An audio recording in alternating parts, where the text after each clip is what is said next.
us moving.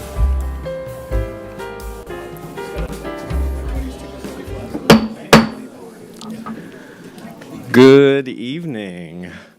Can you sense there's a lot of moving parts, and we are now settled, and it is just amazing and humbling to look out and see the participation tonight. So I just want to wish and extend a warm welcome to everyone present. It really does mean a lot. So the board, the superintendent, and I, we're definitely pleased that you've joined us. And, you know, we're here to celebrate achievement. We're going to review lots of information and make policy decisions related to the effective operation of the Polk County School Board. So I would like to call the November 19th, 2024 regular school board meeting to order. And now, to set us up for the evening, I would love to call Bishop Mincy to come forward, lead us in the invocation. And if we could all please stand and remain standing for the pledge.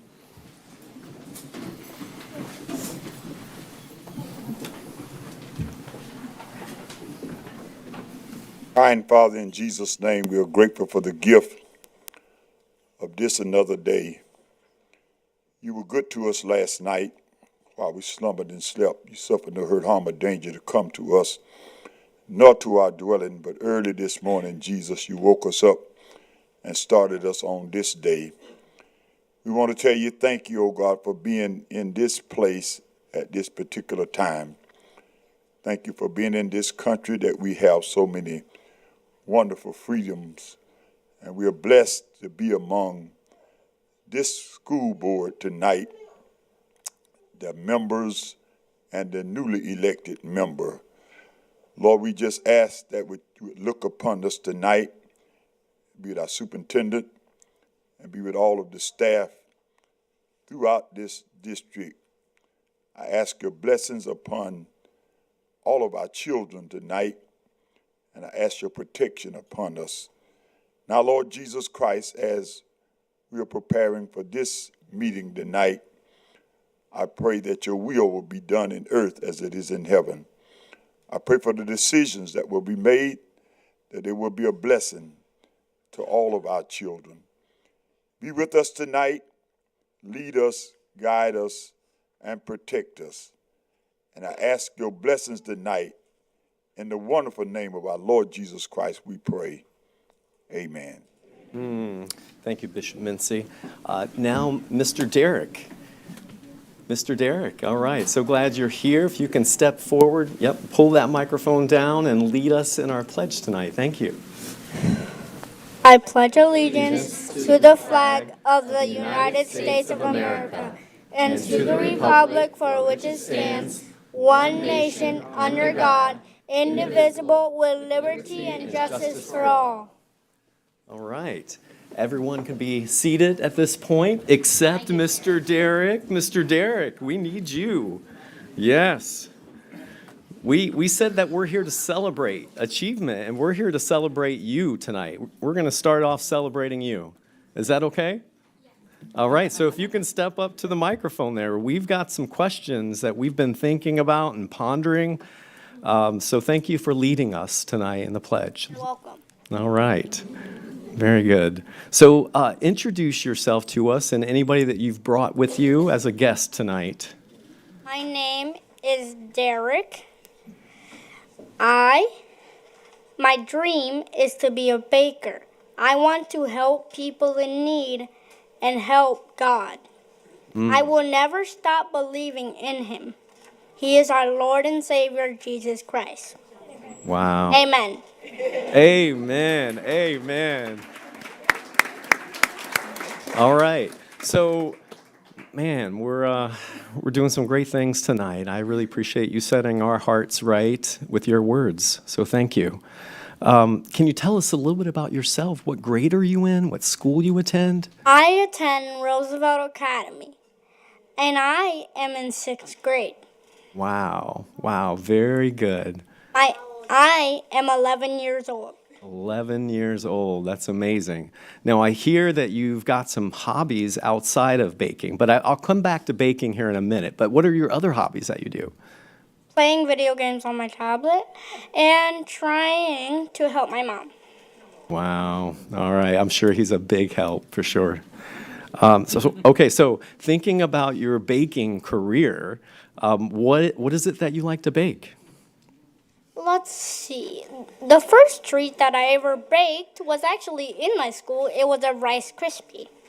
Wow. Very good. Honestly, I want to bake all sorts of stuff. Cookies, cakes, cupcakes, Wow. Rice Krispies, everything. Man, you're making us hungry. Oh, man. Did y'all have dessert yet? Oh. All right. So you mentioned gaming. What are some of the games that you like to play? Let's see. Pokemon Quest, Pokemon Unite, Ooh, yeah, those are good. Brawl Stars, Roblox. Oh, yeah.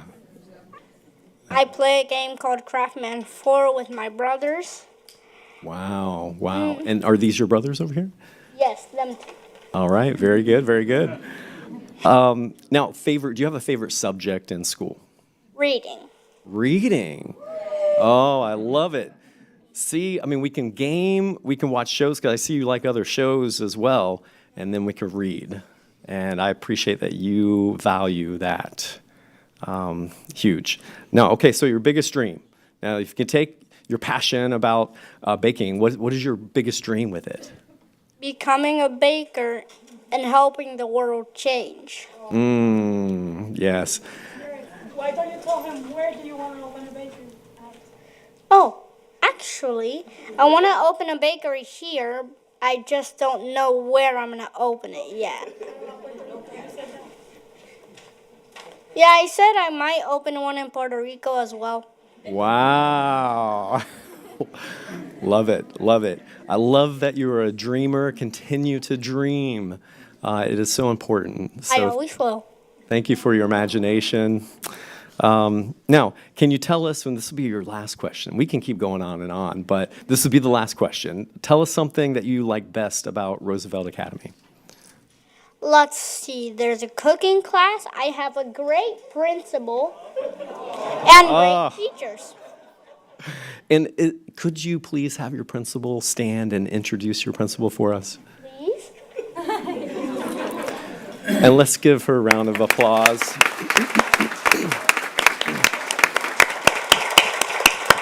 Indeed. Thank you so much for your leadership in a big way. So, Mr. Derek, we're so thankful that you can join us tonight and celebrate you and the good, big, impossible dreams that are there, and continue to pursue those in a big way. So if you can bring your family up, we would love to get a picture of you and your family up here. And nice. Very good. If y'all can all come up and we'll get a picture. And Mr. Derek, we have this coin. This is a gift that we would love to impart to you. This is from our superintendent and the board. So that is for you. Yes, indeed. Oh, thank you, sir. It was very nice meeting you. Really nice meeting you as well. Yeah.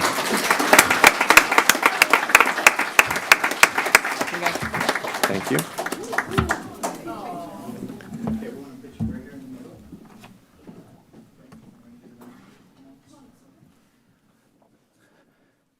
Amazing.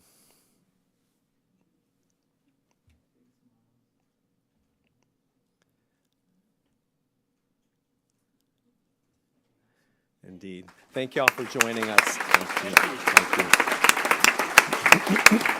you. All right. All right. Indeed. Thank you. Everyone keep pursuing your dreams. Never stop. So good. So good. All right. We've got a lot of words to hold on to tonight. So thank you, Mr. Derek. All right, board members, we're going to now work through the acceptance of the agenda. The first item on our agenda tonight is to accept our agenda. So Superintendent Hyde, are there any revisions to the agenda as printed? Yes, sir. Item D, number 1, new administrators, an attachment was updated. Item I, 1 through 3, board member travel, updated items were added. Item L, 1, staff district updates, an item was removed. Item M1, non-instructional personnel actions, attachment was added. M number 2, administrative and instructional personnel actions, attachment was added. And item U number 3, the 2025-2026 work session and board meeting calendar, item was added. That concludes any amendments. All right, thank you, Superintendent Hyde. So at this time, the chair will entertain a motion to accept the agenda for the November 19th, 2024 with the noted revisions. Do I have a motion and a second? So moved. Second. Ms. Fields, or rather, Ms. Wyatt made the motion and Mr. Sharpless seconded it. Any discussion? Seeing none, I'd like to call for a vote. So the motion on the floor is to accept the November 19th, 2024 school board agenda as presented. All those in favor signify by saying aye. Aye. Any opposed? And that motion carries as we cast our vote online. Thank you, board members, for doing that. Moving down, we have the oath of office for recently elected board members. Superintendent Hyde, would you lead us through our next item here? Certainly. Good evening. It's a pleasure to welcome all of you to the November 19th, 2024 meeting of the School Board of Polk County, Florida. The board chair has called this meeting to order and pursuant to Florida Statute 1001.371, and I, as superintendent, will act as the chair until the organization of the board has been completed. At this time, we will request all cell phones and other devices to be turned off or put in silent mode. Our next order of business is to elect the board chair. I will use the following procedure. What am I doing?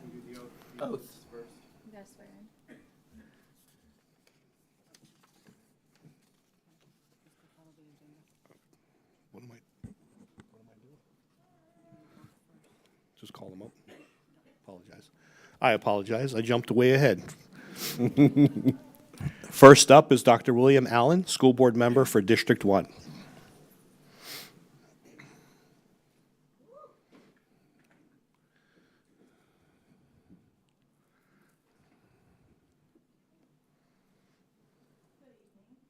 Good evening. Affirm and celebrate the continued service of Dr. William Allen as a member of our school board. Dr. Allen has been a dedicated advocate for our students, staff, and community, and we are grateful for his ongoing commitment to the mission of our district. As a returning board member, Dr. Allen brings not only experience and wisdom, but also a renewed dedication to the challenges and the opportunities that lie ahead. Dr. Allen's re-election is a testament to the trust and confidence our community placed in his leadership. We look forward to the continued positive impact he will have on our schools, our students, as we work together to build a bright future for all this board serves. At this time, we will now administer the oath. Dr. Allen, would you please place your left hand on the Bible and raise your right hand and repeat after me? Okay, very good. Thank you.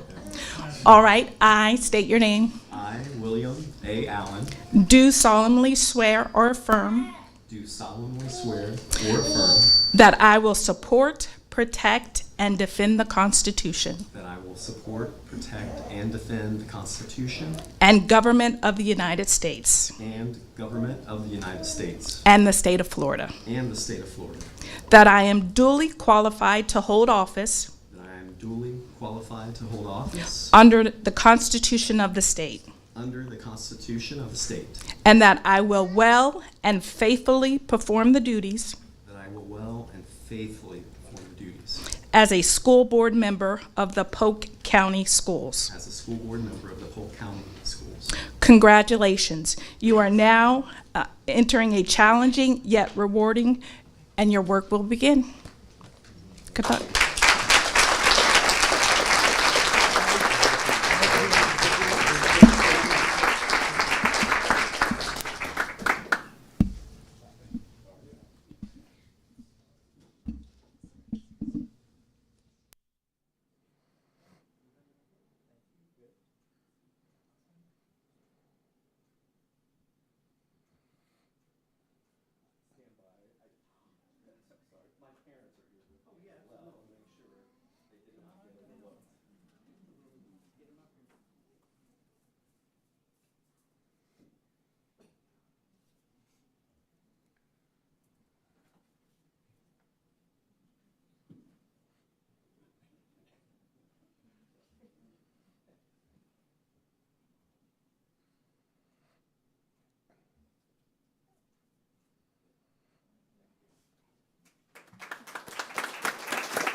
Next, we have Mr. Travis Keys, School Board Member-elect for District 2.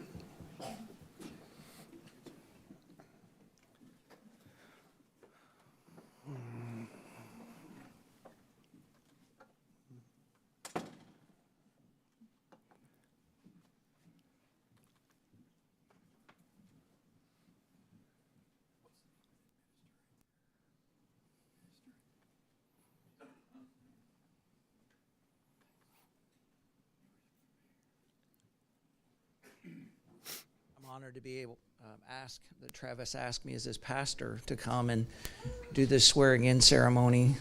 I've been involved in politics for a while. I was called to ministry. I was diagnosed as a politician, and there are a lot of important positions, but I don't think there's a more important position than a school board member. Because of what they oversee. And for that reason, I am so happy that Travis is elected. You found a good one, and it's my honor to swear you into this office. If you'll place your hand on the Bible, repeat after me. I, Travis L. Keys, I, Travis L. Keys, do solemnly swear that I will support, protect, and defend the Constitution. do solemnly swear that I will Support, protect, and uphold the Constitution and government of the United and States government of the United States and of the state of Florida. and of the state of Florida, That I am duly qualified to hold office that I am duly qualified to hold office under the Constitution of the state. under the Constitution of the state, And that I will well and faithfully perform the duties of school board member of Polk County Schools. and I will well and faithfully perform the duties of the School board member. Board of Polk County, Florida, On which I am now about to enter. of which I am now about to enter. So help me God. So help me God. We got through it, man. Congratulations.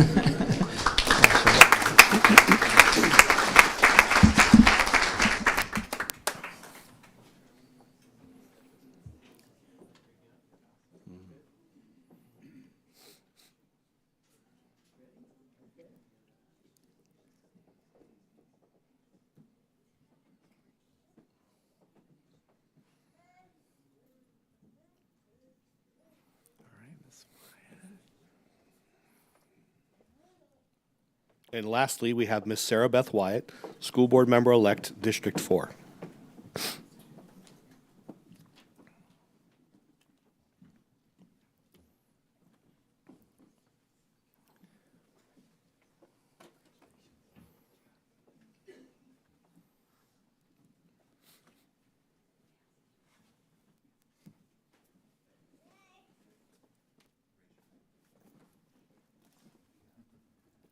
Excited for you, but even more excited for our county, students of our schools. Love you and know you'll do a great job. So raise your right hand. Say this oath of office. I, Sarah Beth Wyatt, do solemnly swear I, Sarah Beth Wyatt, do solemnly swear that I will support, protect, and defend that I will support, protect, and defend the Constitution and government of the United States the Constitution and government of the United States and of the state of Florida, and of the state of Florida, that I am duly qualified to hold office that I am duly qualified to hold office under the Constitution of the state, under the Constitution of the state, and that I will well and faithfully perform and that I will well and faithfully perform the duties of the duties of School Board Member of Polk County Schools, School Board Member of Polk County Schools, on which I am now about to enter. on which I am now about to enter. So help me God. So help me God.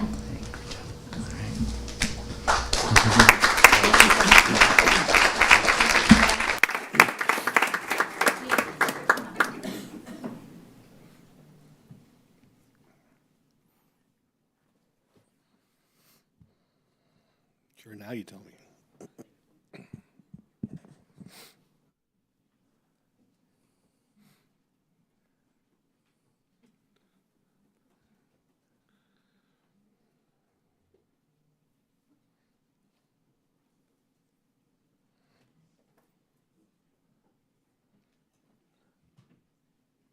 I'm going to blame my earlier error on my cold medication, so I apologize. Good evening again. It is truly a pleasure to welcome you to the November 19th, 2024 meeting of the School Board of Polk County, Florida. The board chair has called this meeting to order and pursuant to Florida Statute 1001.371. And I, as superintendent, will act as chair until the organization of the board has been completed. At this time, we request all cell phones and/or electronic devices be turned off and put into silent mode. Our next order of business is to elect a board chair. I will use the following procedure. In a moment, I will open the floor to nominations. After board members have had ample time to make all nominations they wish, I will ask for a motion to close nominations. I will then conduct a roll call vote by district for each board member to select their nominee by name. If a nominee has the majority vote, that nominee becomes board chair. If there is no majority, the two nominees with the highest votes will move forward for another vote to be conducted by the board. Board members, I ask that you indicate your interest in a nomination by using the speakers list as we typically do during workshop. I will now accept nominations for chairman. Nominations do not require a second.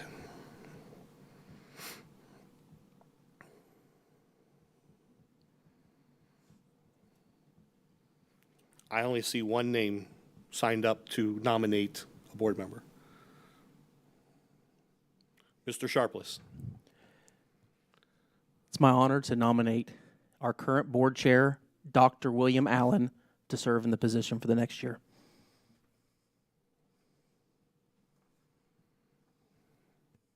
Ms. Wyatt. Thank you. I would like to nominate Mrs. Fields to serve for the next year.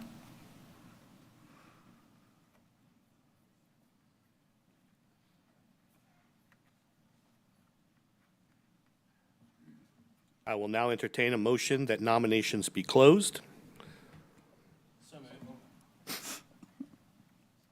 Second.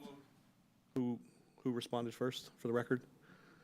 Mr. Nolte, who was the second? Mr. Sharpless? All in favor, please say aye. Aye. Aye. Any opposed? I will now conduct a roll call vote by district. I will call each member by district number.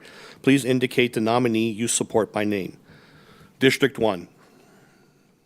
I would humbly take the opportunity. So William Allen. District 2. Dr. Allen. District 3. Dr. William Allen. District 4. Ms. K. Fields. District 5. District 6. Dr. William Allen. District 7. Board members absentee. There appears to be a majority of the vote in favor of Dr. William Allen. I will now accept nominations for vice chair.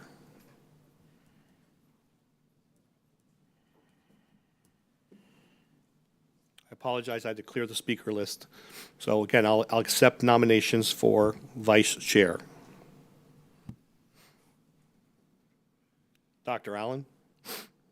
Thank you, Superintendent. I would like to support Justin Sharpless as vice chair.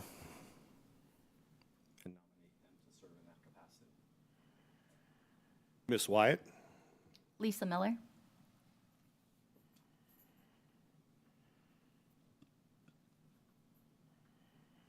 Seeing no further nominations, I'll entertain a motion that nominations be closed. Moved. Mr. Nolte made the motion. Second? Second. Mr. Keys with the second. All in favor, please say aye. Aye. Aye. Any opposed? Motion passes. I will now conduct a roll call vote by district. I will call each member by district. Please indicate the nominee you support by name. District 1. Justin Sharpless. District 2. Justin Sharpless. District 3. Justin Sharpless. District 4. Lisa Miller. District 5. District 6. Justin Sharpless. We have a majority in favor of Mr. Sharpless. The next item is the designation of time, date, and place of school board meetings. I recommend that the board hold meetings on the fourth Tuesday of each month at 5 p.m., with these meetings being to be held in the school board auditorium at the administrative offices in Bartow, Florida. I'll now entertain a motion to that effect. So move. Dr. Allen's the motion. Second. Ms. Fields the second. Any discussion? All in favor, please say aye. Aye. Any opposed? Seeing none. The next item is approval of resolution for the 2024-2025-6 authorizing the banks of Polk County, Florida as depositories of school board funds, to honor and cash warrants drawn against said funds when signed by the board chair and secretary of the board. I will now entertain a motion. Second. A. Fields is the motion. Dr. Allen with the second. Any discussion? Seeing none, all in favor, please say aye. Aye. Any opposed? None opposed. The next item on today's reorganization agenda is my recommendation that the proceedings of the school board meetings be held in accordance with Robert's Rules of Order, revised, and the rules of the Administrative Procedures Act. I will now entertain a motion. So moved. Mr. Keys? Second. Mr. Sharpless is the second. Any discussion? All in favor? Aye. Any opposed? Seeing none. That completes the reorganization of the board, and I will now turn the meeting over to our new chair, or returning chair, Dr. William Allen. Thank you, Superintendent. Moving down our agenda item is the new administrator. So Superintendent, could you please lead us through our next item? Dr. Allen. The next item here, I have Ms. Crystal Davis, Community Resource Coordinator from Lakeland Police Department, is now being appointed to Director, Community Liaison.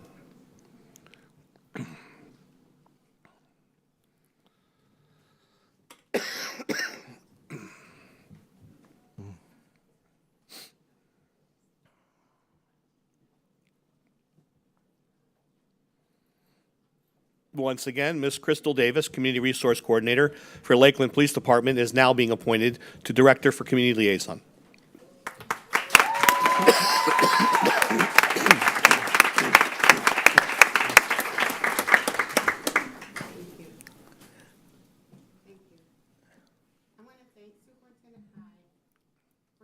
For this position and the board for granting me approval.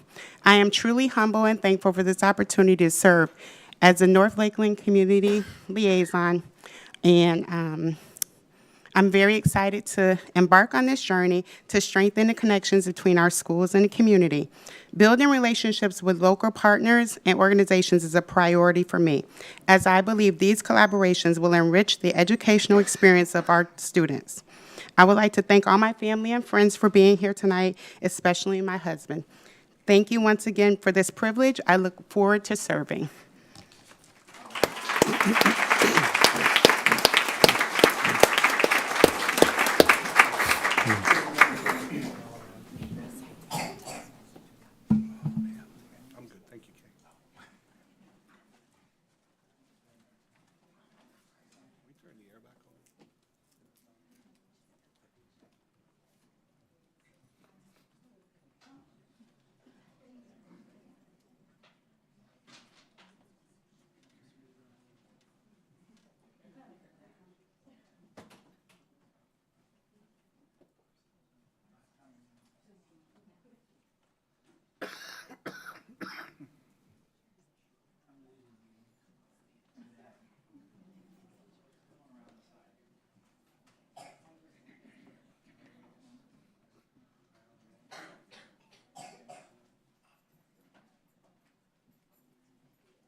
And next, we have the wonderful Miss Brittany Ramsey, previously a coordinator with teacher engagement, being promoted to Director for Community Liaison.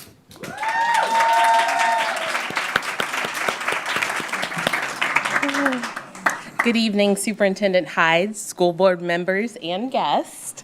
I am deeply honored to step into the role as Community Liaison for the Northeast region. I am humbled and grateful for the blessings that God has poured into my life. I want to take a moment to express my heartfelt gratitude to my parents who instilled in me the values of hard work and compassion. To my husband, Eric, thank you for your love and support. And to my daughters, Aurora and Briar Rose, you inspire me daily and you are my greatest blessings. This opportunity is a reflection of my incredible journey with Polk County Public Schools that began in 2005 as a substitute kindergarten teacher. After teaching for 17 years, I had the pleasure of working with our recruitment and teacher engagement team. Thank you to everyone that shaped my journey and encouraged me along the way. I am humbled and excited to serve the community with dedication and with heart. Thank you. Thank you.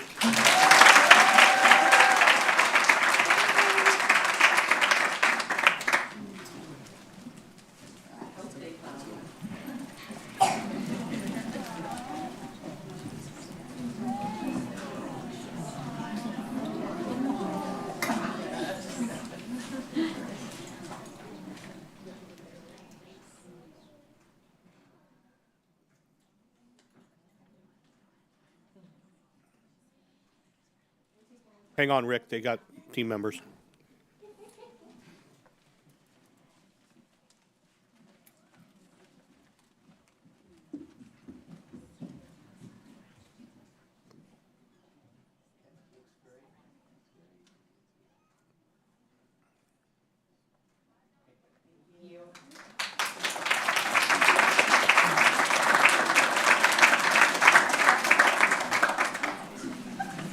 And please feel free to correct me. Next up is Charlena Wickner. Did I pronounce that correctly? Fantastic. Previously an analyst with payroll, being promoted to director of payroll. Congratulations.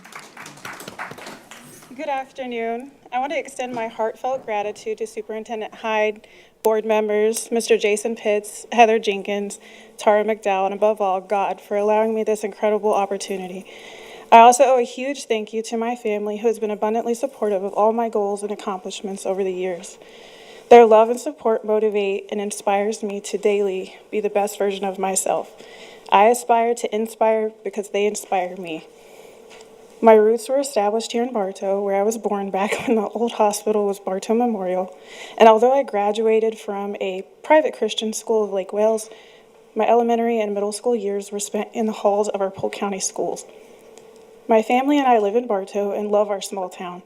I am now blessed with children of my own that attend our schools, and their education, safety, and their education and safety, along with all of our students, is my utmost priority as a parent and member of this organization. The best way to ensure that our students are taken care of is to ensure our staff are taken care of. I began my tenure with Polk County School Board as a temporary employee, and this month celebrated my 9 years. I have learned, absorbed, and grown tremendously as an employee and individual while building and maintaining incredible relationships along the way.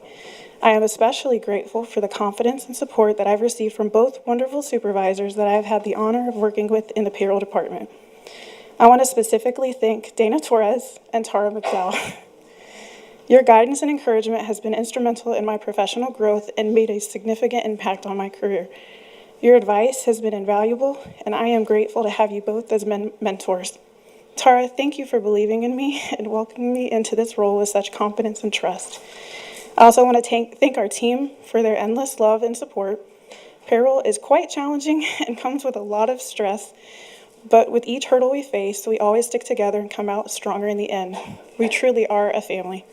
I am sincerely honored and humbled by your confidence in me, and I'm eager to contribute the best to our success of our department and our organization by serving our staff, who in turn serve our most valuable assets and future, our students. Thank you.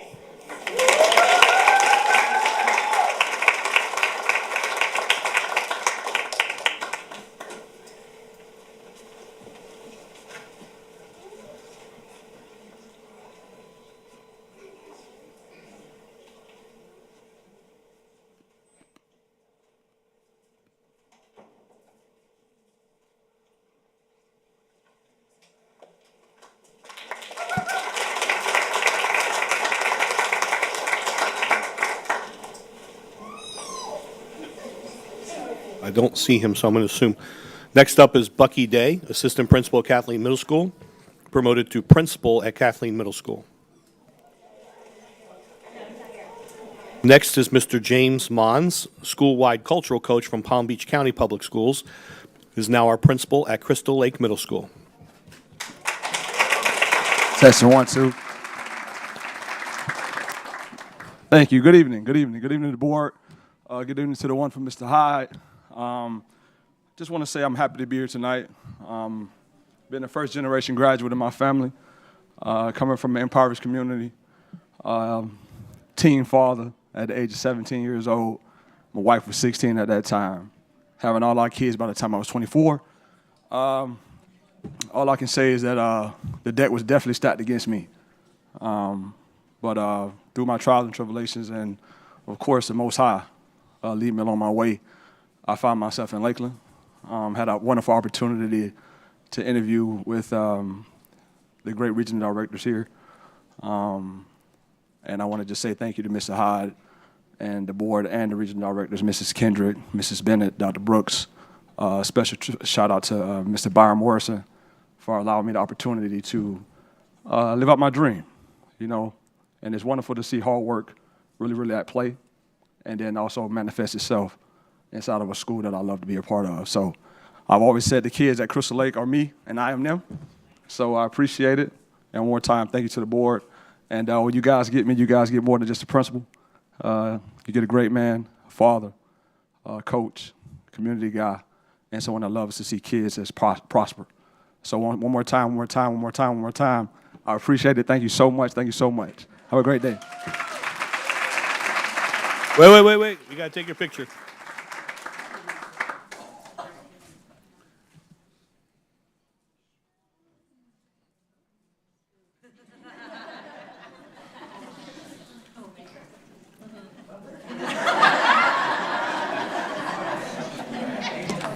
You guys have a great night. Way to go, Mr. Mons. Now all the school board members are going to want one of those sweatshirts. And I believe last but not least, we have Jennifer Horvatin, school-based coach at Rochelle School of the Arts, who's now promoted to assistant principal 12-month at Sykes Elementary School.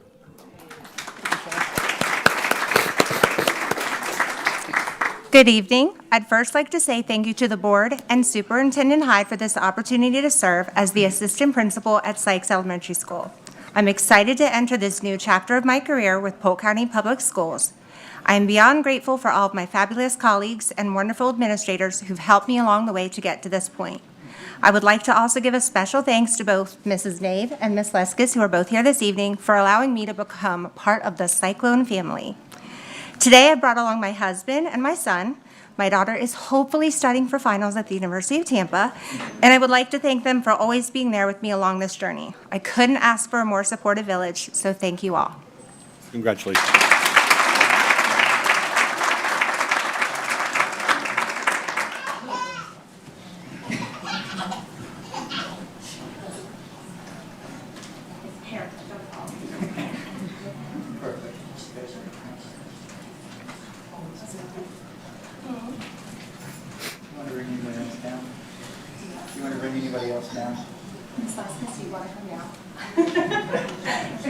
We can redo her picture.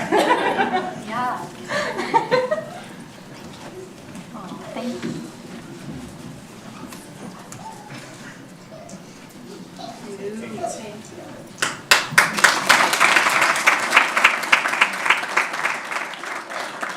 And lastly, we have Mr. Albert Cummings, assistant principal at Crystal Lake Middle School, being promoted to acting principal at Alta Vista Elementary.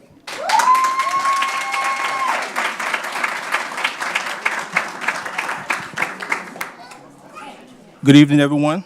Greetings to the school board, Superintendent Hyde, Mr. Green. Thank you for the opportunity to serve as principal at Alta Vista Elementary.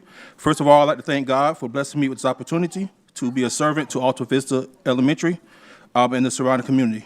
Thank you, Ms. Kendrick and Dr. Brooks, for the leadership and guidance over the past 2 years and assisting me with my journey to become a principal.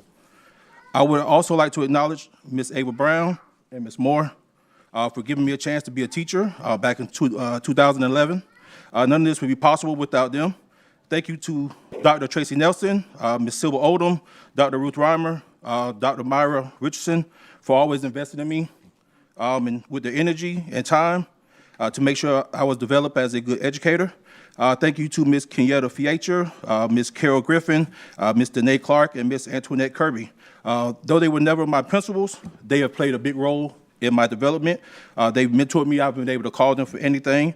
They've given me direction, clarity, motivation, and guidance. I would also like to thank all of my former coworkers, whether they're cafeteria staffs, custodial staff, paras, teachers, counselors, academic coaches, interventionists, or also fellow assistant principals. They have been a major part in my development. I've done none of this by myself. And finally, I'd like to thank my family. My parents gave me the foundation to be the man that I am today. And they taught me the importance to be respectful and to work hard. Thank you to my wife, Brittany, for always being there, the backbone of my family. She's always been there to when I have to work late, and always to listen to all my fun stories of everything that happened at school. She takes care of our 2 kids at the home while I'm at work. Years ago, I saw a picture from a TED Talk, and it simply said, "Be who the younger you needed." My goal every day is to be the educator that little Albert needed. Someone that is patient and passionate about the growth and development, someone that pushes them out of their comfort zone and motivates them to be the best person they can be, and someone that will not allow them to make excuses for their shortcomings and holds them accountable when they're wrong. I look forward to serving the staff, students, and school community of Alta Vista Elementary. Thank you.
At this time, I'd like to ask Mr. Justin Sharpless to please step down to assist us with this evening's special recognitions.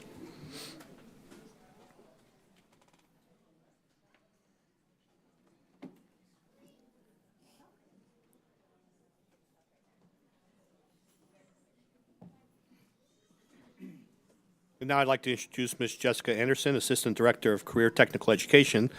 She's coming forward to recognize the recognition of Warner University Agricultural Program and for the National FFA Award recipients. Good evening, Ms. Anderson. Good evening. So we're here to knock out 2 things like Superintendent Hyde said. We're going to start with Warner University, and I'm going to talk a little bit about the partnership between the agricultural program at Warner University and the ag program here with Polk County Public Schools. So with me tonight, I have Scarlett Jackson, Executive Director of the ag programs at Warner University, and Abby Crawford, who is our Coordinator of Advancement in Ag Programming at Warner.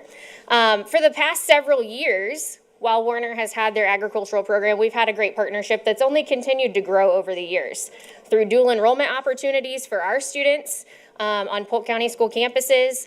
They're always supportive of our FFA career and leadership development events through providing judges or even just spaces for us to hold these events. And then most recently, this summer, we had an ag teacher tour where I took about 35 teachers over the summer, and we toured for 2 days all different kinds of ag industries around Polk County, so we could just be familiar with what's going on in our backyard and the job opportunities for students. During one of those stops, we obviously had to see Warner University and make sure our teachers were aware of what that campus looked like. On that stop, our teachers were awarded with a very special prize, and I want Abby to talk about it specifically and where that initiation came from, but we wanted to make sure the board was aware of how large this partnership has grown and how impactful it's been to our students. Good evening. As a Polk County student myself, alum, I saw firsthand the impact that my ag educator made on my life. So when we were asked to have the teachers out to our campus and to share with them what we're doing, we really wanted to hone in and feed that opportunity and that relationship. And knowing the influence that my teachers had on my life and how they spoke in and poured into my life and got me to college and advised me where to go, we decided to come up with the Ag Teacher Aid Scholarship. So all teachers who were there that day were awarded a $10,000 scholarship that they were able to select a student for, give it to a student that was coming to Warner either this fall in 24 or upcoming in the fall of 25. Currently, we have 4 students who have cashed in that scholarship. It's $40,000 right now that they're using. By the time they graduate in 4 years, they will have cashed in over $120,000 of scholarships. That's made a huge impact on all of their lives already, and we're excited to see where that continues to go to.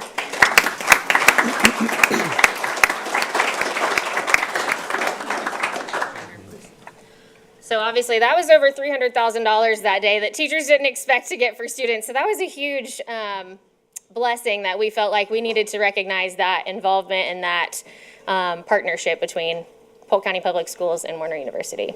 So I'm going to have Abby and Scarlett stay up there with Mr. Sharpless while I also recognize our students who just recently competed at the National FFA Convention, which was in Indianapolis. So last week of October, we took 64 students from Polk County up to Indianapolis, and for a variety of reasons, students were competing or being recognized for different events. And so we're going to recognize some of those that are here tonight for their accomplishments. So first up, I have the National Nursery and Landscape Career Development Team from George Jenkins High School. This team won the Florida event and was the Florida representative at the national level. So if I could have Ashley Clark, Casey Anderson, and Logan Treacy right down here.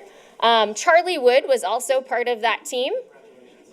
And these students actually won this in the spring of this past year, so Charlie's not here tonight because she's in college. She's at University of Florida, but she met us in Indianapolis. So this team competed at the national level. They were bronze. The national level places you gold, silver, or bronze. They were our bronze team. The next team we're going to add up here is our forestry team, Jody Witter, Catherine Tilton, and Haley Gautry. We also had Brooklyn Mims on that team, and she's also at college tonight too, so we had to pick her up in Georgia on the way. Our national forestry team ended up 3rd in the nation. This team is also from George Jenkins High School. Jody was 4th overall individual in the entire nation. Catherine was the high individual in the business management portion of forestry. And then Haley was also a silver team member. So we were really, really excited for their accomplishments. The next students we're going to recognize are our national chapter members. Westwood Middle will be the first one we call up, Alondra Rosado and Delianis Rodriguez Suarez. The National Chapter Award is based around the overall programming that the students provide in an FFA program. So it's kind of like the all-around, everything they've planned for the whole year, well-rounded program of activities. So at the state level, that's judged, and they choose 30 in the state of Florida. We had 3 in Polk County out of the 30 chosen in the state of Florida, and Westwood Middle ended up, it's either a 1, 2, or a 3-star rating, and they were a 2-star chapter. So we're proud of their accomplishments. For Mulberry High School, also national chapter, they received a 3-star rating, and we have Autumn McMahon representing Mulberry tonight. And we're also very proud of that programming that they offered to all of their students. Lastly, we have Bach Academy, Kinsley Culvahouse, Marley Goodman, and Lillian Shepard.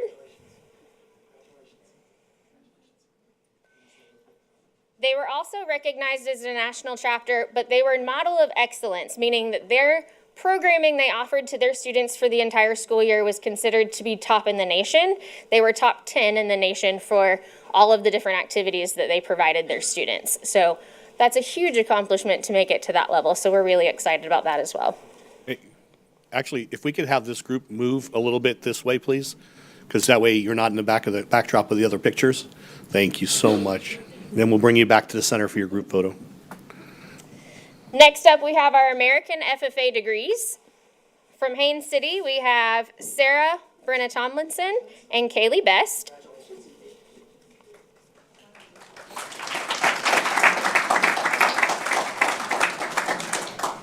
The American FFA degree is the individual award that's awarded based on your supervised agricultural experience. So those experiences start the first day that a student joins an agricultural class. That could have been 6th grade, 9th grade, whenever they joined agricultural education, and they build on that through their entire career in our ag programs.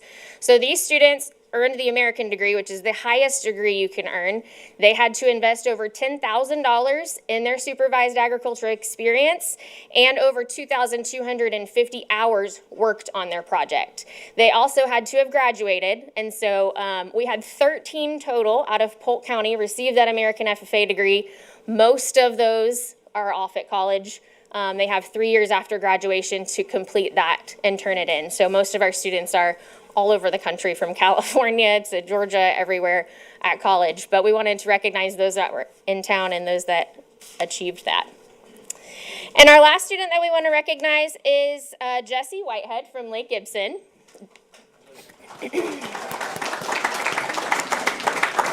Jesse is our Polk County Federation Vice President. So I advise a group of students that represent multiple high schools, and we plan together as the 7 students and myself all the county events. Jessie's a part of that team. She's also our district secretary for Florida FFA, and she was chosen as one of 24 students across the whole state of Florida to be our national delegate. So she got to go to Indianapolis and have conversations with delegates from all over the United States and U.S. territories to decide on FFA procedural things and to vote and make recommendations to the National FFA Board of Directors. And so we wanted to recognize her accomplishments in that as well. So I want to get one group picture with everybody, so if y'all scoot back to the middle. And if my advisors, my ag teachers would join in as well, that would be great.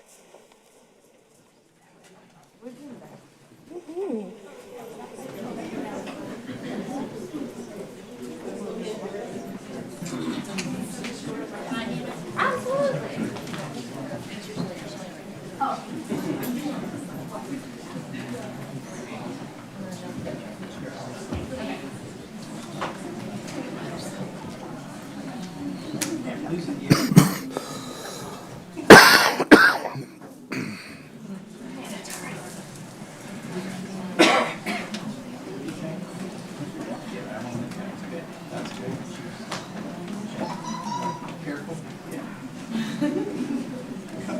This way, a little bit, and then you come over in the back row, Come over. There we go, there we go.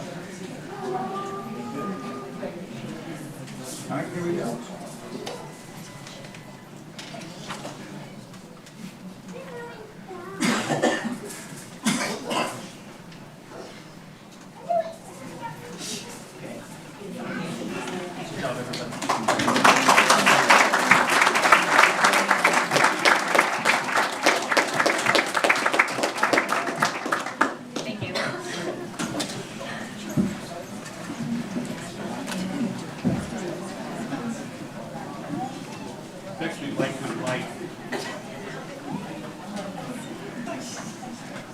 Next, we'd like to invite Ann Everett, Senior Director for Accelerated Programs, to come forward for the recognition of our Presidential Scholars nominees.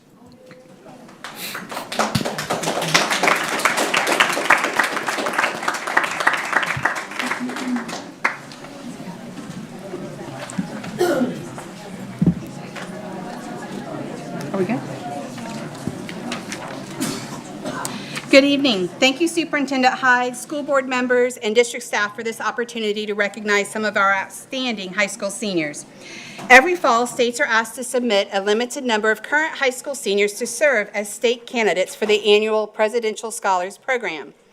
According to state guidelines, each district is asked to nominate 2 seniors to be state finalists.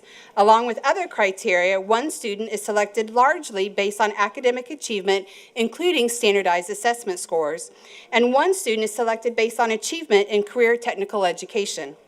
Each high school is then asked to select students from their school for consideration. High schools submitted names to the district in late September, and 44 names were received. A district committee comprised of staff from the Teaching and Learning Division reviewed submissions and academic histories to select the students to be submitted to the Florida Department of Education. We appreciate this opportunity to publicly recognize all 44 students, and congratulations to each of these students. I will call the 44 district finalists to the front to receive their certificate and stand for a photo. Audience, please hold your applause until all the names have been called. For administrators in the room, the school administrators, if your student is here, we ask that you come down and join them for the photo. And beginning with Auburndale High School in the area of career and technical education, we have Emily Daughtry.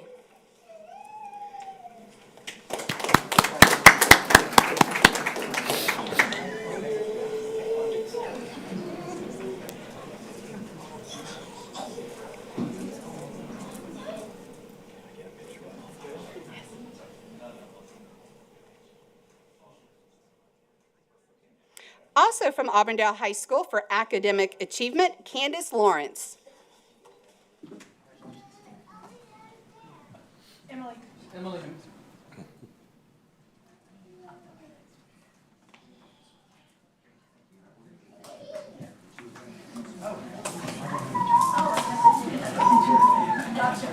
We forgot Mr. Bennett.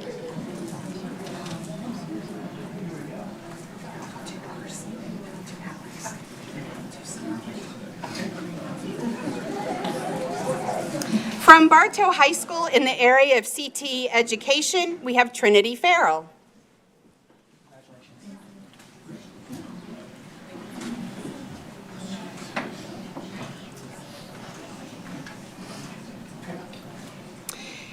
From International Baccalaureate at Bartow High School in the area of academic achievement, Alexander Andrade.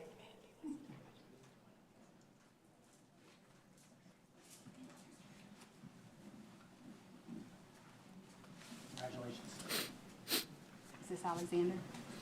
This is Alexander Andrade, excuse me.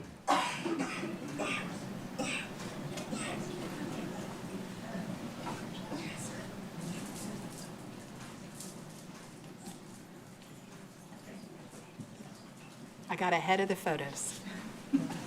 For Summerlin Academy in the area of academic achievement, Ella Lannon.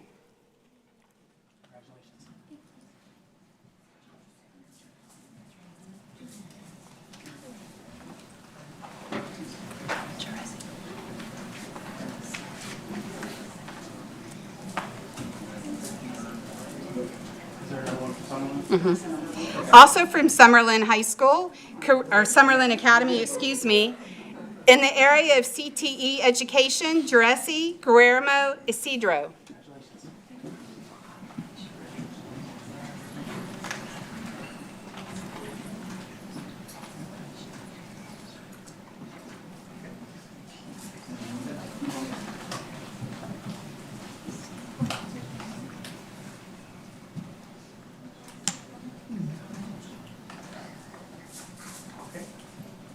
From Davenport High School in the area of academic achievement, Jasmine Vera. Congratulations.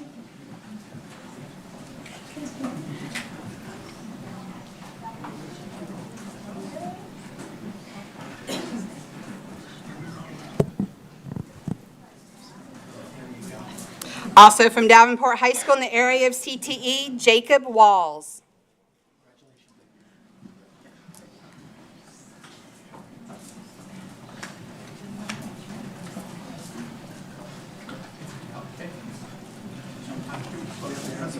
Is your principal here? Any other Davenport or no? Just these two. From From Fort Meade High School, Career Technical Education, Shayla Sauls.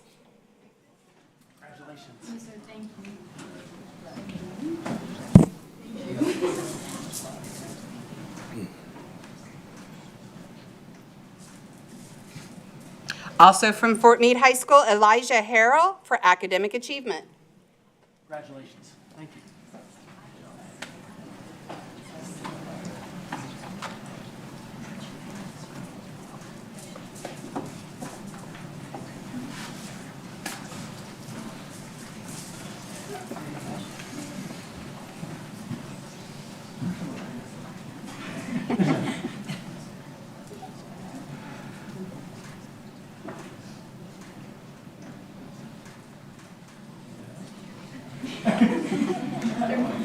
From Frostproof High School in the area of CTE, Emma Alvarez.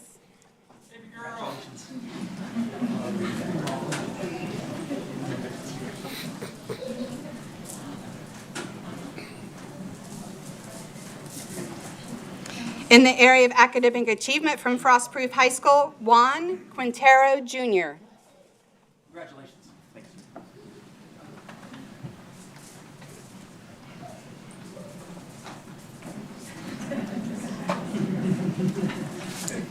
Representing George Jenkins High School in the area of CT, oh, I'm sorry.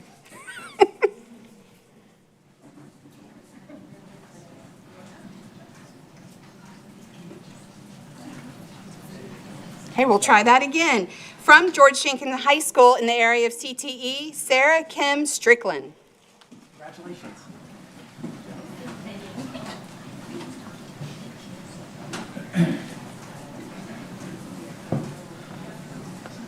Also from George Jenkins High School in the area of academic achievement, Thomas Chansey. Congratulations.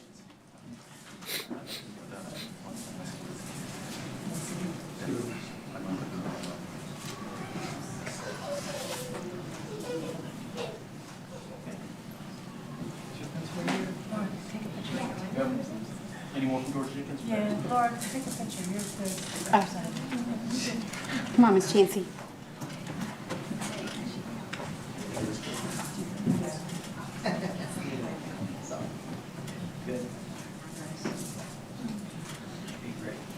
Unable to join us tonight from Haines City High School, Carolyn Andrade is representing the academic area. Haines City High School, the CTE area, is Alexandra Rincon. And she's unable to join us as well.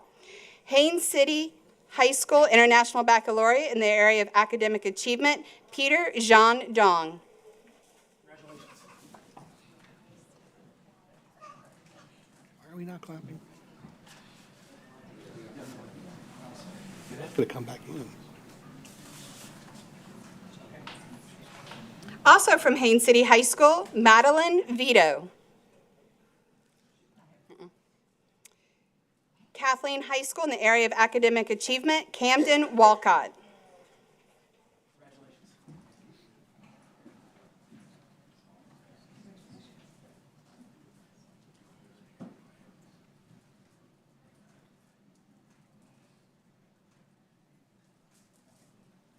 From Kathleen High School, representing CTE, Justin Cantero.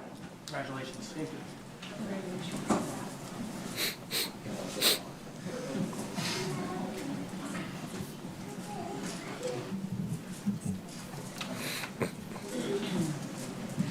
They're not doing one together. From Lake Gibson Senior High School in the academic achievement area, Wyatt Andrew Woodard.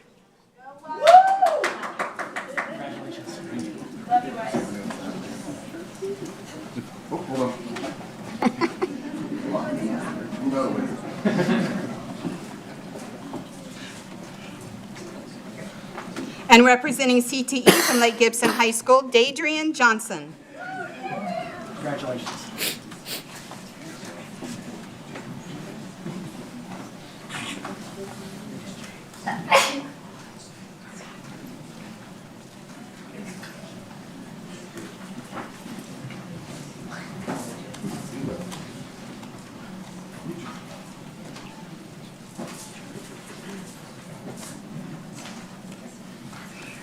From Lake Region High School, representing CTE, Alexa Jewel Westfall.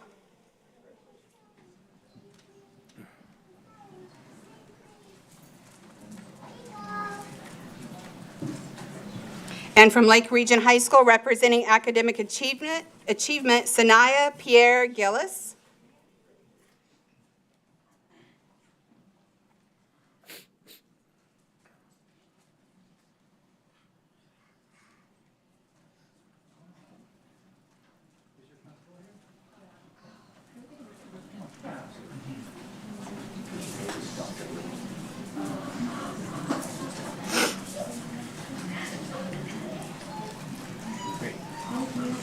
From Harrison School for the Arts, representing Academic Achievement, Callum Muldoon.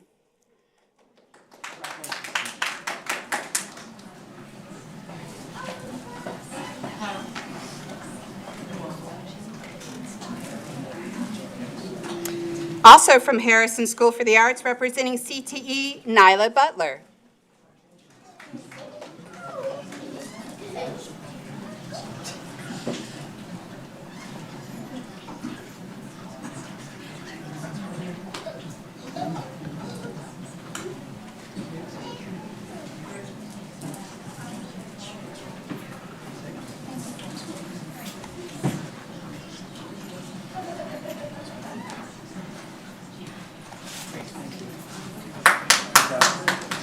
Representing Lakeland Senior High School in the area of academics, Joseph Haid.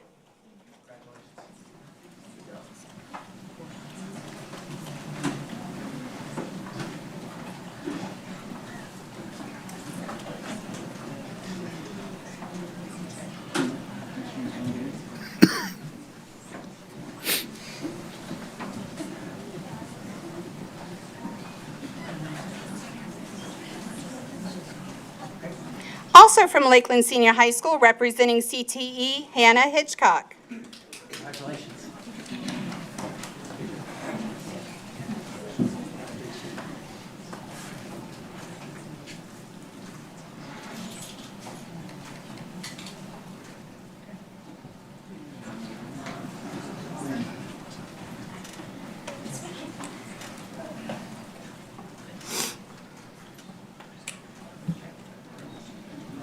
From McKeel Academy, representing Academic Achievement, Jude Porricelli. Congratulations. Thank you.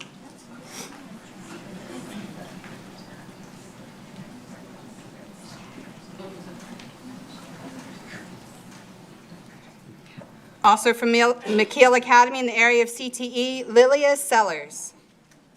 Congratulations.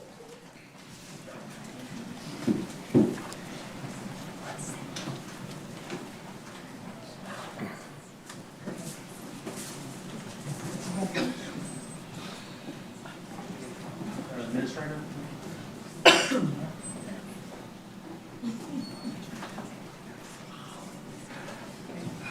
From Mulberry High School, representing CTE, Lismari Cruz Carici Moso. Congratulations.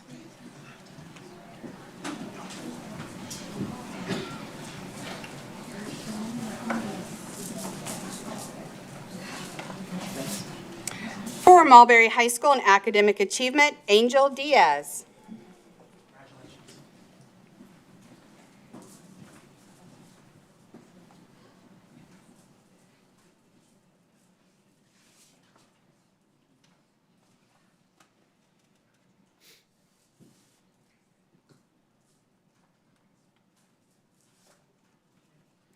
Unable to join us tonight are both students from Collegiate Chain of Lakes, but we would like to recognize them by calling their name. In the area of CTE, we have Laura Charlus, and then in the area of academic, we have Cora Garano. From Polk Virtual School, we have academic representation from DeAndre Colon.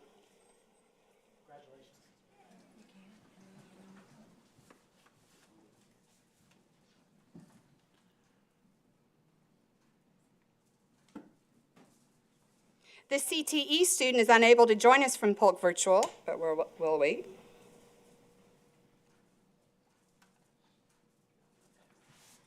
Once again, the student representing CTE from Polk Virtual is unable to join us, and their name is Caden Hipp. From Ridge Community High School in the area of academic achievement, Thomas Nicholas Martin.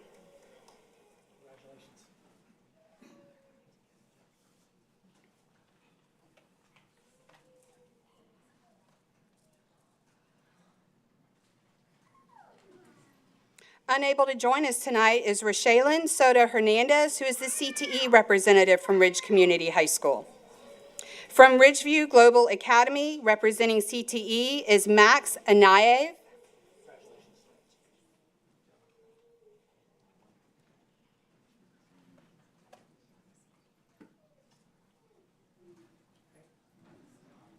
And unable to join us from Ridgeview Global Studies Academy in the area of academic is Luke Apollo Nahaimi.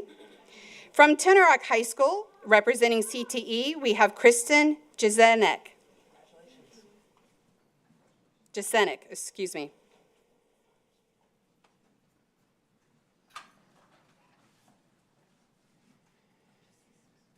Representing the academic area for Tenorock High School, Kimberly Gordillo Garcia.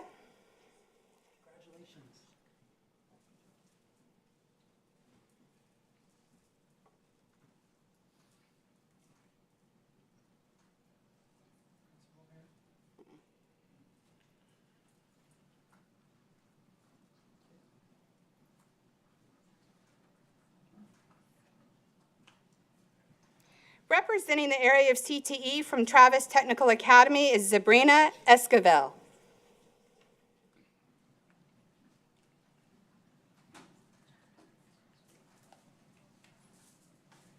From Winter Haven High School, representing the area of academics, John Kostick.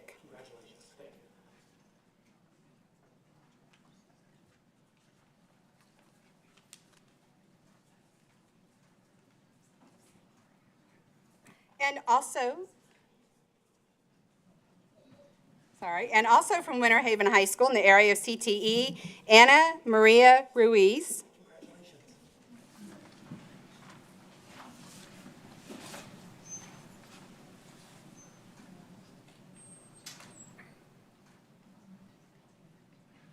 Hang on, Rick. Hang on.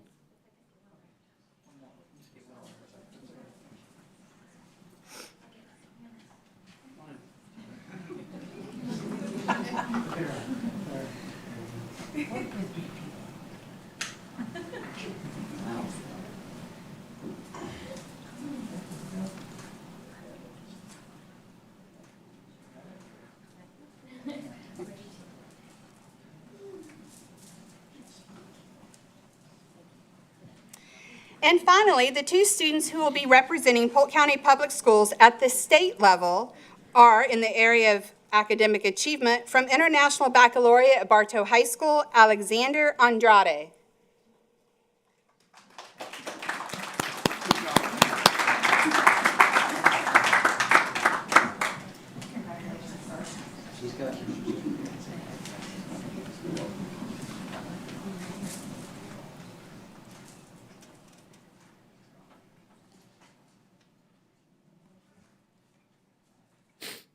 And representing Polk County Public Schools in the area of CTE from Lake Gibson High School is Dadrian Johnson.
Alexander.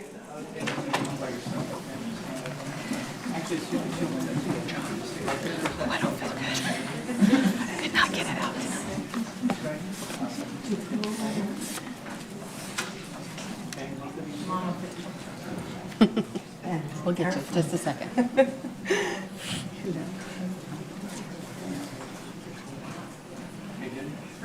Family for Alexander. Congratulations. Thank you.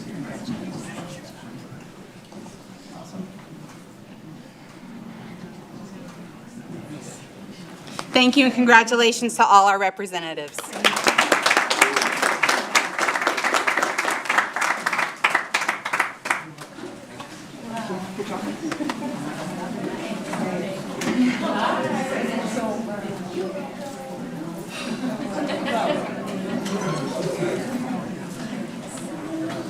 And now, board members, I'd like to invite Ms. Carolyn Giroux, Director for Recruitment, to come forward for the recognition of our Greenhouse Program graduates. Good evening. We're changing up a little bit. We're going to kind of focus on our employees now. So good evening, school board members and Superintendent Hyde. I'm thrilled to recognize and celebrate for the very first time the hardworking and dedicated employees of Polk County Public Schools, our Greenhouse Program graduates. The Greenhouse Program offers PCPS staff an incredible opportunity to be reimbursed for their college tuition at the state rate, along with 50% of their textbook costs and any technology fees. Additionally, they receive one-on-one support from the recruitment team to assist with recruitment processes and help them find their ideal teaching position. These individuals are truly remarkable. They manage to balance their studies and their daily work responsibilities, demonstrating unwavering dedication and determination. It is truly inspiring to work alongside such a committed group. Tonight, I'm honored to recognize the employees who have successfully completed their degrees in education and are now serving as classroom teachers in our schools. We have a few that are here, and then we also have a group that were not able to attend, so I'm going to go ahead and announce the first few that are here. We have Aisha Caldwood. She was a para at Auburndale Central and now is a fourth grade teacher at Lena Vista Elementary.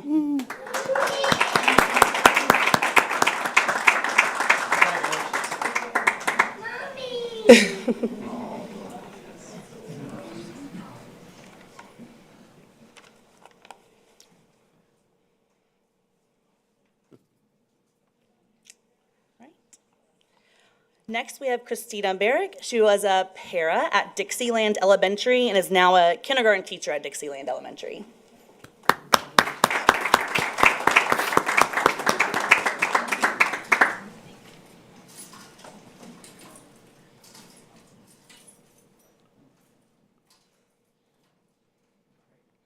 And last but not least, Miss Edna Velez Marquez. She was a para at Lake Marion Creek Middle and is now an ESC teacher at Boone Middle.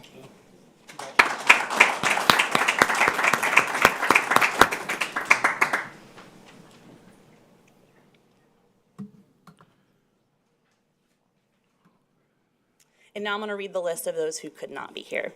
Kylie Newberry, she was a para at Chain of Lakes Elementary and is now a second grade teacher at Chain of Lakes Elementary. McKenna Harrington, para at Philip O'Brien Elementary and now a kindergarten teacher at Sleepy Hill Elementary. Belinda Arnold, she was a para at Sleepy Hill Elementary, now second grade teacher at Wendell Watson Elementary. Wilna Falance, para at Spessard Holland Elementary, now a kindergarten teacher at Auburndale Central. Michelle Revels, para at Scott Lake Elementary and is now a second grade teacher at Crystal Lake Elementary. Abigail Brown, para at Gino Dell Learning Center and is now an ESC teacher at Gino Dell Learning Center. And Julia Barrett is a para at Carlton Palmore and now a second grade teacher at Carlton Palmore. So yeah. Excellent. Pass it on. Oh, can we get a picture of the families real quick? I think we want.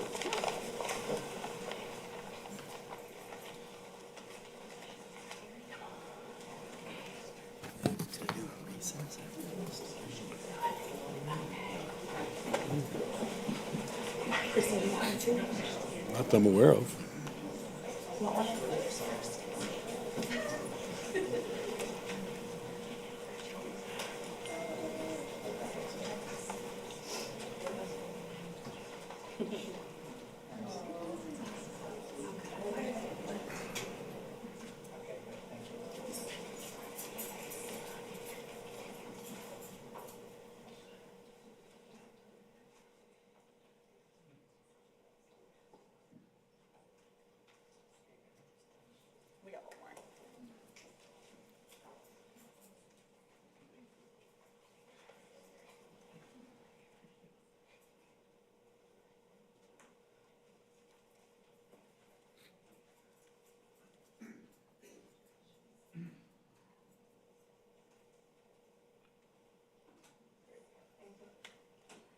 Mr. Chair, that concludes special recognitions for this evening.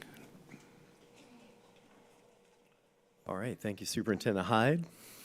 And thanks to everyone that came out to join us this evening and be recognized and taking time away from your busy days for sure. It was really great to see all the students in our boardroom and honoring them as well. And the Greenhouse program, thanks for that initiative. Something we've talked a lot about and we've heard a lot about, but to see the fruits of that was pretty exciting. All right, so next up is our public comments for items on the agenda to be voted upon as adopted at the start of the meeting. So before we begin, I just want to see, is Ms. Hager here today? Is she out in the audience or outside? Donna Hager?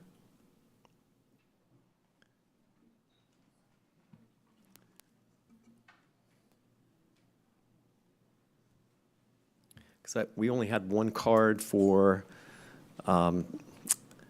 opportunity to speak on agenda items, so I just want to make sure that that person has the opportunity to speak. So I know there's quite a few people out in the lobby area.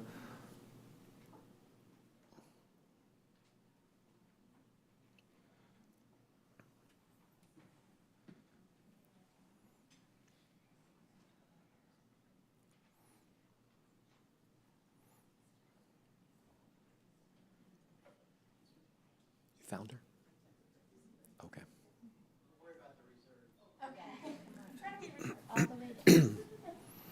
Everything's open. The front row's open too.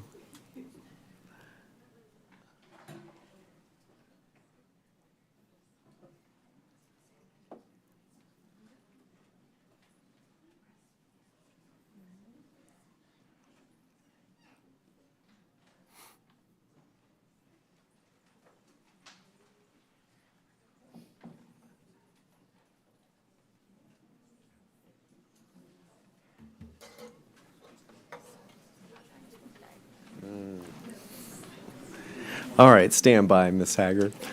Let me set this up. Just so before we begin, I would like to welcome the public and go over our public comment process and opportunities for this evening. We'll have two opportunities for public comment. The first will be for items on the agenda this evening to be voted upon, and then, as always, during this time, comments will be limited to those items on the agenda. I see you've got two items that you're looking to speak on this evening. And then lastly, at the end of the meeting, we will have an opportunity, an additional opportunity for public comment on items that are not on this evening's agenda. So to register to speak, community members, you must fill out that card in the lobby prior to the meeting, and all speakers will be given 3 minutes. The light will turn yellow when you have 1 minute left, and you'll hear a beep when your time is concluded. All comments should be directed to myself as the board chair. And as a reminder, public comments are an opportunity for us to collectively hear from you and your thoughts and comments. And this is not a question and answer session, and comments are not to be directed at individual board members. However, if you're seeking additional information, I encourage you to contact any of us or the superintendent's office outside of board meetings, and we'll be happy to have a deeper conversation. So the first person and the only person to speak to us tonight on items on the agenda would be Donna Hager. Okay. You're recognized. Thank you. And it's Donna Hager. Hager. Next time. Next time, Donna. Because last time you missed it too. Okay. I wanted to talk about something you've already voted on, but school board meetings are not really convenient for the average parent, teacher, or taxpayer to attend. Expecting people to travel to Bartow to arrive by 5 p.m. discourages people to participate. Meetings should be scheduled so it is easy to attend. People who support schools, whether parents, teachers, or taxpayers, want to be heard, need to be heard, and deserve to be heard. I recommend you change the starting time of meetings to no earlier than 6 p.m. Additionally, a more central location should be chosen because it's very difficult to get to Bartow at 5 p.m. on a good day. If you're in the south part of the county, you probably would have to leave work 2 hours early to come to meetings. And for a lot of people, particularly parents, they can't afford to leave work to come and voice their opinion. Another thing is, and I just noticed it walking into this room, the people, and I think everybody in here was in the overflow room. Right now, I'm shivering. The overflow room was hot. But we don't even need to think about having an overflow room. This room isn't big enough for school board meetings. When people come, they want to be a part of the meeting. We need to think about changing a location so it's a bigger room. Winter Haven High School might be a possibility because it's kind of centrally located. One of the people in the overflow room tonight was here supporting a presidential scholar, and he had to stand for about 45 minutes. In the overflow room, y'all should have been there. There were a lot of people who stood from the beginning of the school board meeting. Some of the teachers here tonight probably started standing there and outside about 30 minutes before the meeting started. And when you think that the awards that we had tonight presented to all the students, those students wouldn't be getting the awards without the teachers who have come and taken their time to stand there. So I think it's important that you come up with a plan where people can really attend the meetings. At the very least, you should not have to be here at 5 o'clock to sign up to speak, because right now we're first starting to take comments. So you don't have to be here for the whole meeting. Once again, if you're a teacher and you need to be at your school helping students, to expect those teachers to come early to be able to voice their opinion on something that's important to them, it would be much better if you could sign up to right before. Yeah, thank you, Ms. Hager. Yeah, thank you. All right, board members, now we need to approve 3 sets of minutes. The first set of minutes is from the October 22nd, 2024 work session meeting. The chair will entertain a motion to accept the October 22nd, 2024 work session meeting minutes as written. Do I have a motion and a second? So moved. All right, Mr. Sharpless made the motion, and I heard Ms. Fields second it. Any discussion? Seeing none, I would like to call for a vote. Those in favor signify by saying aye. Aye. Aye. All those opposed? And that motion carries. The second set of minutes is from the October 22nd, 2024 school board meeting. And the chair will entertain a motion to accept the October 22nd, 2024 school board meeting minutes as written. Do I have a motion and a second? Ms. Fields made the motion and Mr. Sharpless seconded. Any discussion, board members? Seeing none, I'd like to call for a vote. All those in favor signify by saying aye. Aye. Aye. Any opposed? And that motion carries. The third set of minutes is for the November 1st, 2024 emergency work session meeting. The chair will entertain a motion to accept the November 1st special work session meeting minutes as written. Do I have a motion and a second? So moved. Ms. White made the motion and Ms. Fields seconded. Any discussion? All right, I'll call for a vote. All those in favor signify by saying aye. Aye. Any opposed? And that motion carries.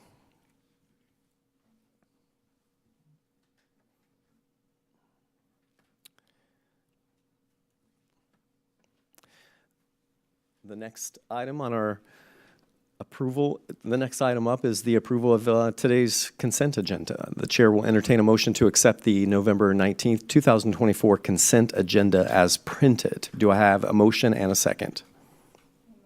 Second.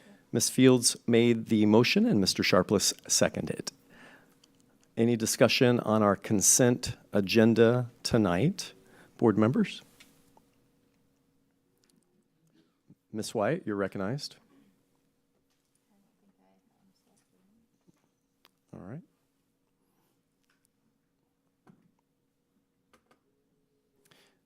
Very good.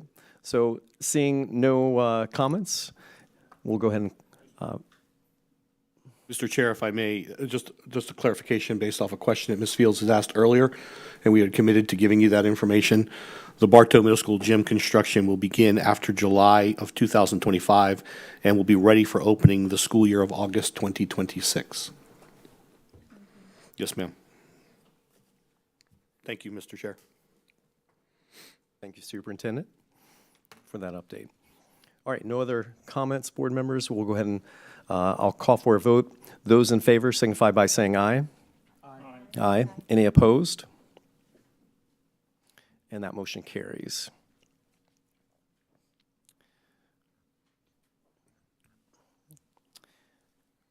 All right, next we come to our action agenda for this evening, and our first item on the agenda is U1, School Improvement Plans approval. As noted, the purpose of the school improvement plan is to document goals, strategies, and action steps that aim to improve the quality of education students receive. The SIPs facilitate school reflection of the previous year's data and need assessments, leading schools to develop detailed focused areas to improve student achievement and overall school outcomes. The chair will entertain a motion and a second. All right, Ms. Fields made the motion and Mr. Sharpless seconded. Any discussion on U1 this evening? Seeing none, I'd like to call for a vote. Those in favor signify by saying aye. Aye. Aye. Any opposed? And that motion carries. Moving down to U2, this is Crystal Lake Elementary Turnaround Option Plan. Does anyone wish to make a motion to approve this item? All right, Ms. Fields made the motion, and I'm looking for a second. Second. Ms. Wyatt seconded.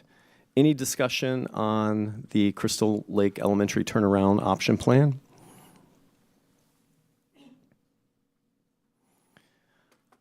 Seeing none at this point, I would like to call for a vote.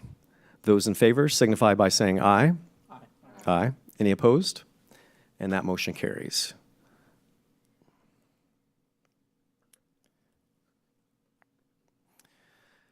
We are down to U3 at this point. This is 2025-26 work session and board meeting calendar.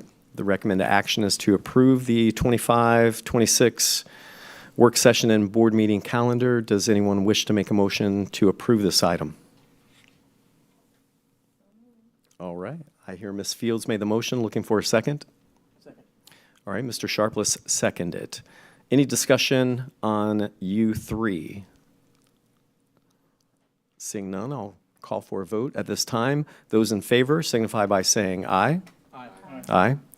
Any opposed? And that motion carries. All right, next up is the superintendent's report. Superintendent Hyde, do you have a report for us tonight? Yes, sir. Yes, sir, I do. A couple quick things. I want to begin by recognizing our recent Inspire Awards that we held a little over a week ago. It was a great evening. There were amazing stories from each one of our employees. It's a very touching event attended by well over 700 individuals. So it was a great opportunity for us to recognize many of the individuals who are leading initiatives within our classrooms and our school buildings. Thank you for all of those of you who were able to attend. Several of you were traveling and unable to attend because the dates were conflicting, and we had to move the date a couple times. So next year we'll have a better solidified schedule for you. But it was a great opportunity for us, and it's going to become, as I've spoken to Mr. Geary and his team, quite frankly, as you stand up there on stage, and even if you're sitting in the audience, and you watch these little video clips of our staff and the stories that they tell, it can't help but touch your heart. And so I've asked the team to start converting those into commercials so that we can start broadcasting those across our community to remind everyone and get additional buy-in in the future to support public education, better yet to support Polk County Public Schools. I also want to recognize the reality of it is that Susan Copeland, as you know, her untimely passing, I felt good.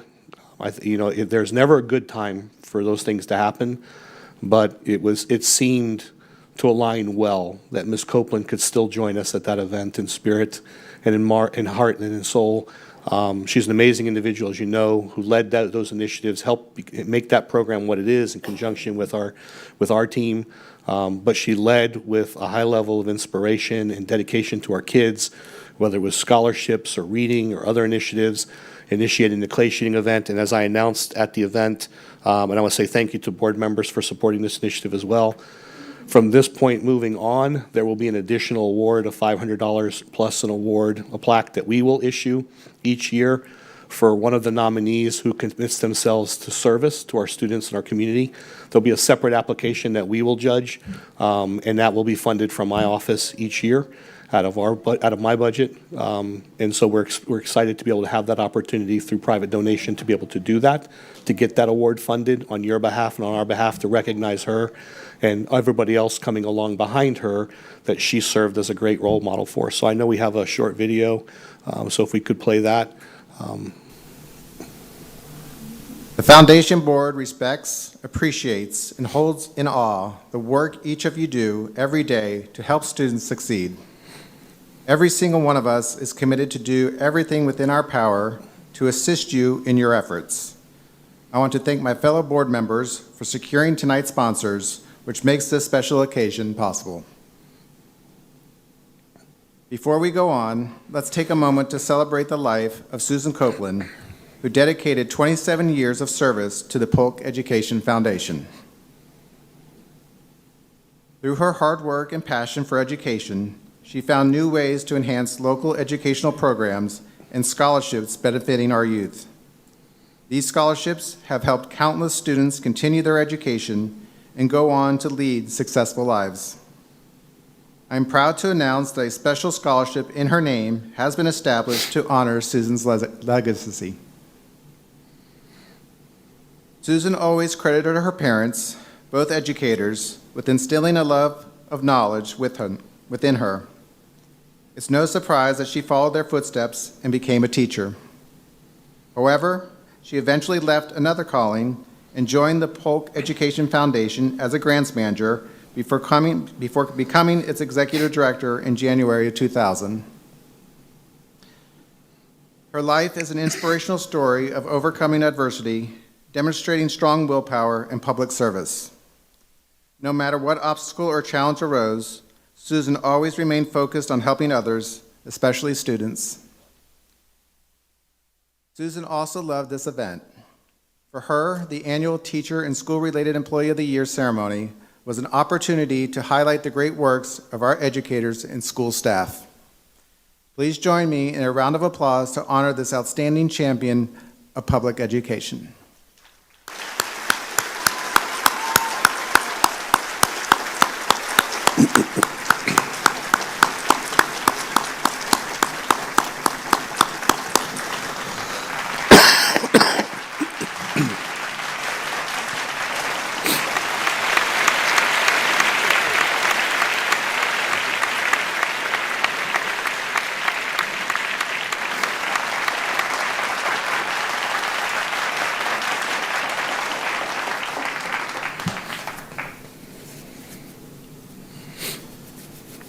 Thanks, Jason. I also want to recognize Mr. Geary and his incredible team. For those of you who attend that event, you know the amount of production effort that has to go into that every single year. They step up their game just one more step. I'm thoroughly impressed between the banners and everything else we do because, again, this is about recognizing our staff for their amazing accomplishments and achievements. And so thank you to you and your team, the countless hours that you all put in. Ms. Crowley and others, our student volunteers, everyone else who's there participating. It was an amazing event. And I was thrilled to see so many individuals there on a Friday evening for what's a dry event, right? So those of you who know what I'm talking about, but again, I would say thank you to Mr. Geary and your team. You guys do an amazing job. But I'm thrilled that Susan's legacy will live on. And she's an amazing individual, and I had the pleasure of knowing her and calling her a friend for 3 very short years, but she had an impact. She was friends with my mother. My mom ended up volunteering at the teacher giving store quite frequently.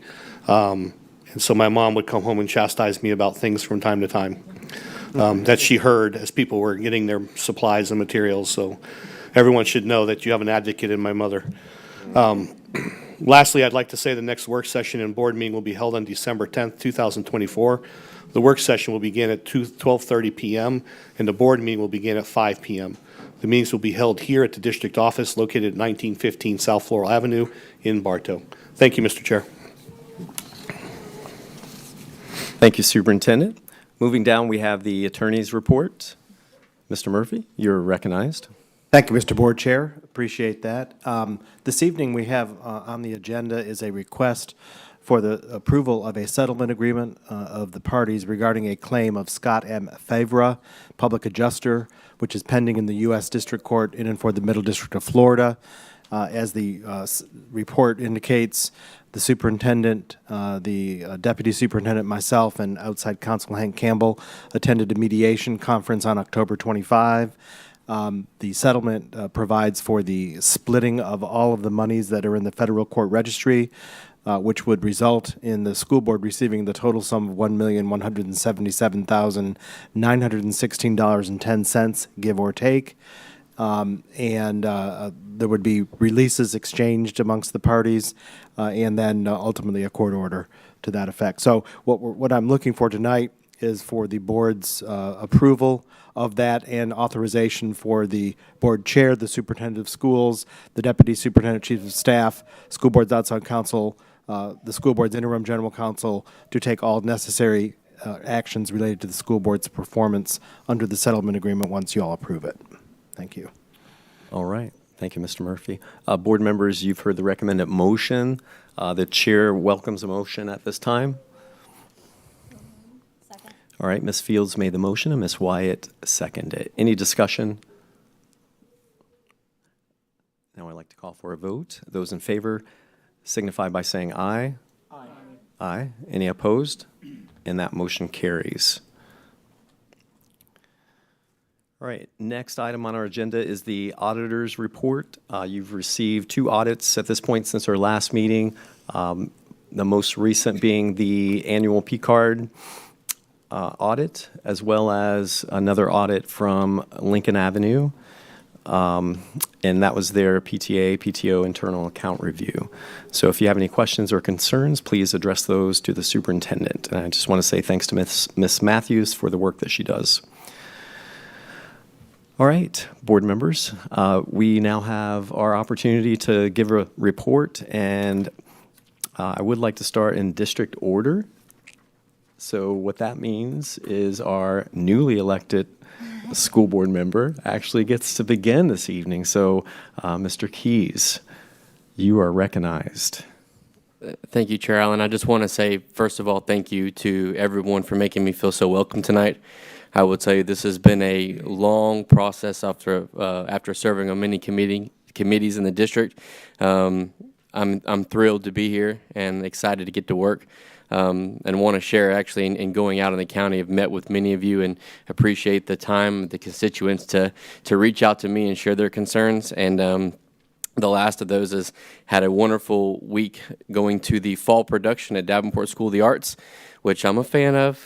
Both of my daughters go to school there, and watching them and Charlie Brown, You're a Good Man, Charlie Brown, and I encourage those to, in attendance and even those watching the meeting, to support the arts programs. And if you get a chance, Annie is coming up in the spring, and they're celebrating their 25th year anniversary of Davenport School of the Arts. So they're redoing those plays they did at the beginning, and Annie promises to be a wonderful performance. But again, thank you to all the board members for welcoming me so graciously, and I'm excited to get to work. Thank you. All right. Mr. Keys, thank you. Mr. Nolte, you're recognized. Thank you, Dr. Allen. I'd like to also welcome Mr. Keys. I'm looking forward to many good years with you, and also congratulations to Dr. William Allen and Justin for the re-election. I attended many athletic competitions, and our students and teachers and coaches are doing a great job. The Inspire Wars that I attended was just incredible. It almost was like a Los Angeles like Golden Globe presentation. The Gary's team, the decorations, just everything was just first class. And of course, we couldn't do it without the fine employees of the Polk County School Board. And You guys are doing a great job. I wish everybody a happy Thanksgiving, and I look forward to seeing you in December. And have a great break. You deserve it. Thank you. Thank you, Mr. Nolte. And Ms. Wyatt, you're recognized. Thank you. Lots of fun things going on this time of year as we gear up into the holidays.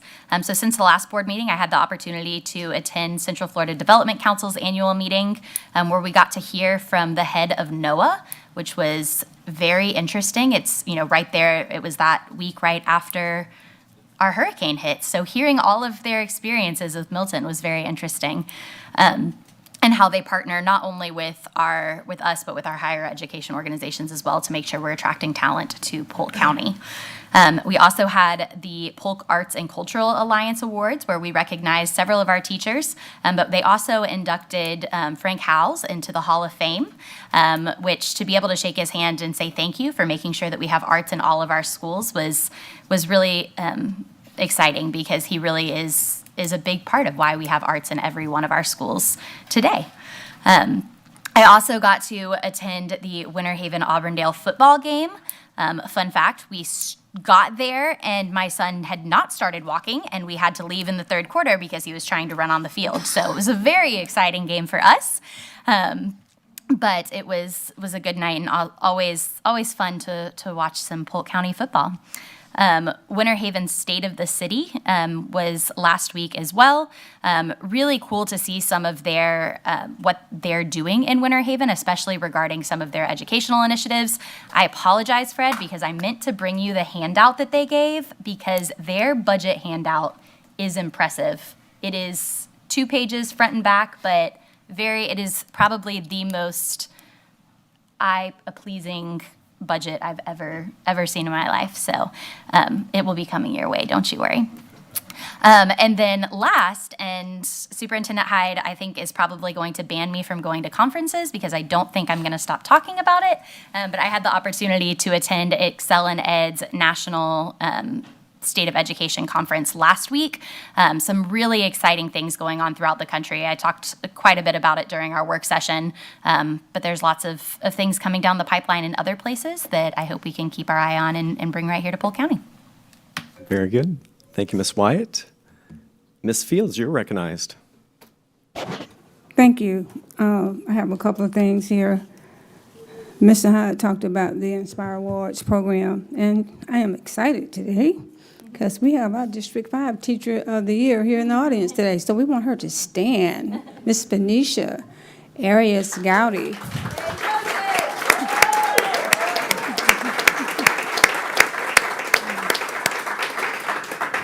I'm excited about this young lady. She is an amazing person, and I want to read what was said about her, and it's not really enough.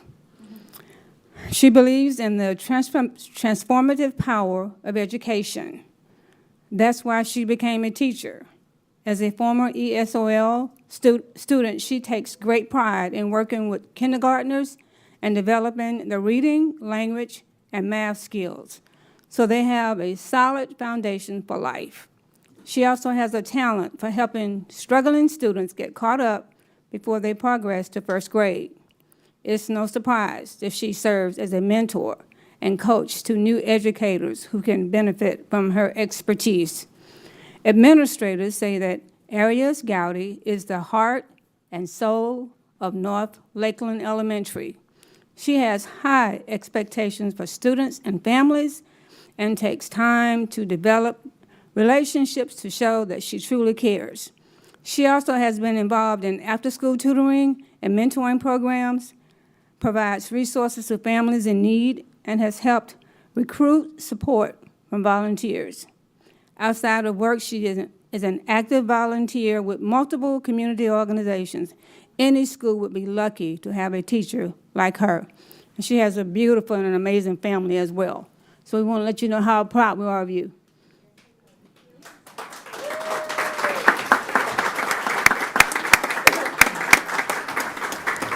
And for the first time that I can ever remember, we had the Teacher of the Year and the School-Related Employee of the Year from the same school. North Lakeland Elementary, and I want to recognize her in her absence. Alexia Garner was an outstanding Polk County Public Schools student and graduate from the class of 2022, and she's already making an impact at North Lakeland Elementary. She serves as the school's yearbook and safety patrol advisor, and also helps out with the Sunshine Committee, which organizes staff appreciation events. She believes that no job is too small. She will quickly step up to assist in classrooms, help with lunch duty, or clean up around the campus. She strives to be a leader at school and a positive role model for students. Administrators say she has a gift for making lessons engaging for students, and they love her strong work ethic, dependability, and joyful personality. She has fully earned the respect of North Lakeland Elementary students, staff, and families. She is working towards her bachelor's degree in education and is on the fast track to become a teacher. We have no doubt that she will succeed at that too. And when we were at the Inspire Award, I don't know if you all remember, she is one of the persons who made the comment that she wanted to eventually become a teacher for the public schools here. So we're very proud of her as well. Just a couple other things. I was able to go to the All-County Chorus event, and Dr. Allen was there as well, and it was an amazing performance by so many students. And at the end, they did this beautiful selection. It was just amazing, and they had a standing ovation. They were just that good, and so we want to commend the students and the families and also our staff for what they do to ensure that our kids are well-rounded and able to do a lot of things that others might not be able to do. I had a chance to go to Rochelle School of the Arts for the naming of the Fab Lab in memory and honor of the late Mr. Herman Jenkins, and that was a great event. And as Mr. Hyde referenced, Susan Copeland passing away, we're very saddened about that, but we have an opportunity to continue to support her work. And I don't know if you all have ever heard about the opportunity through the scholarship fund that's been established for her, and I would challenge each of you to consider making a donation for that scholarship fund in memory of her. And then I'm going to continue to talk about the United Way campaign, and I want to encourage you all to consider supporting United Way, because you heard what they do today. They do a lot in our community, and we need to make sure that we're supporting them and setting a good example for our staff here. And then the last thing I'd like to do is to wish Mr. J.J. Corbett, he's a former school board member, and many of you all know him. We've named things in his honor. He will have his 102nd birthday celebration next week. And we want to wish him a happy birthday, and they are asking to you if you would like to stop by. There's an address on Facebook, so I guess anybody can come by. And they want you to come by and wish him a happy birthday. So if you're in the Bartow community and you want the address, you can look on Facebook and you can get that and go by and wish Mr. Corbett a happy, happy birthday. It's a blessing to be able to live to be 102 and still functioning well. So a happy early birthday, Mr. J.J. Corbett. We love you. Thank you. Ms. Fields, thank you so much. Mr. Sharpless, you're recognized. So I'll be brief because I know there's people out there going to be talking tonight. I just want to say a few things about District 6. Some great things are happening there. First, I attended the McLaughlin Academy of Excellence Jim's ribbon cutting. It's a great new facility for our students there and our athletics teams there. Also, I want to give a big shout out to Frostproof Middle Senior High School. They are the state football champions in the Sunshine State Athletic Association. Huge just achievement there. Also, since we're talking about Frostproof Middle Senior, I do want to say happy birthday. Today's the birthday for Principal Kyle Wyndham. So Kyle, if you ever get to see this, happy birthday. And I'm going to end with a little bit of pride here. So Inspire Awards, Teacher of the Year came from District 6 this year. I'm very proud of Spook Hill Elementary's Mrs. Sonara Appling. She is a science teacher there, great person. I've gotten to know her personally and just well-deserved, and I am going to be rooting for you to win the Florida Teacher of the Year and bring it back to Polk County in District 6. And that's all I'll have. All right, Mr. Sharpless, thank you so much. Now, I've got a couple things to conclude our comments and updates. First of all, I'm going to say congratulations to you, Mr. Keys, for winning the seat and being here to represent, and thanks for your presence with us tonight. And then also to Ms. Wyatt, congrats to her as well. And then to my right, I want to say congrats to you for being elected as vice chair. So I really appreciate your service and leadership in that capacity. Wanted to say thanks to Congressman Scott Franklin. He leads this incredible cybersecurity simulation initiative each year. And he was just on the Florida Southern campus just recently. We had about 122 students in attendance there. And James Ring, who works in his office, led that initiative that day, and Alice Hunt was present as well. Incredible simulation that they worked through. I mean, we had students coming all the way from Okeechobee up to participate.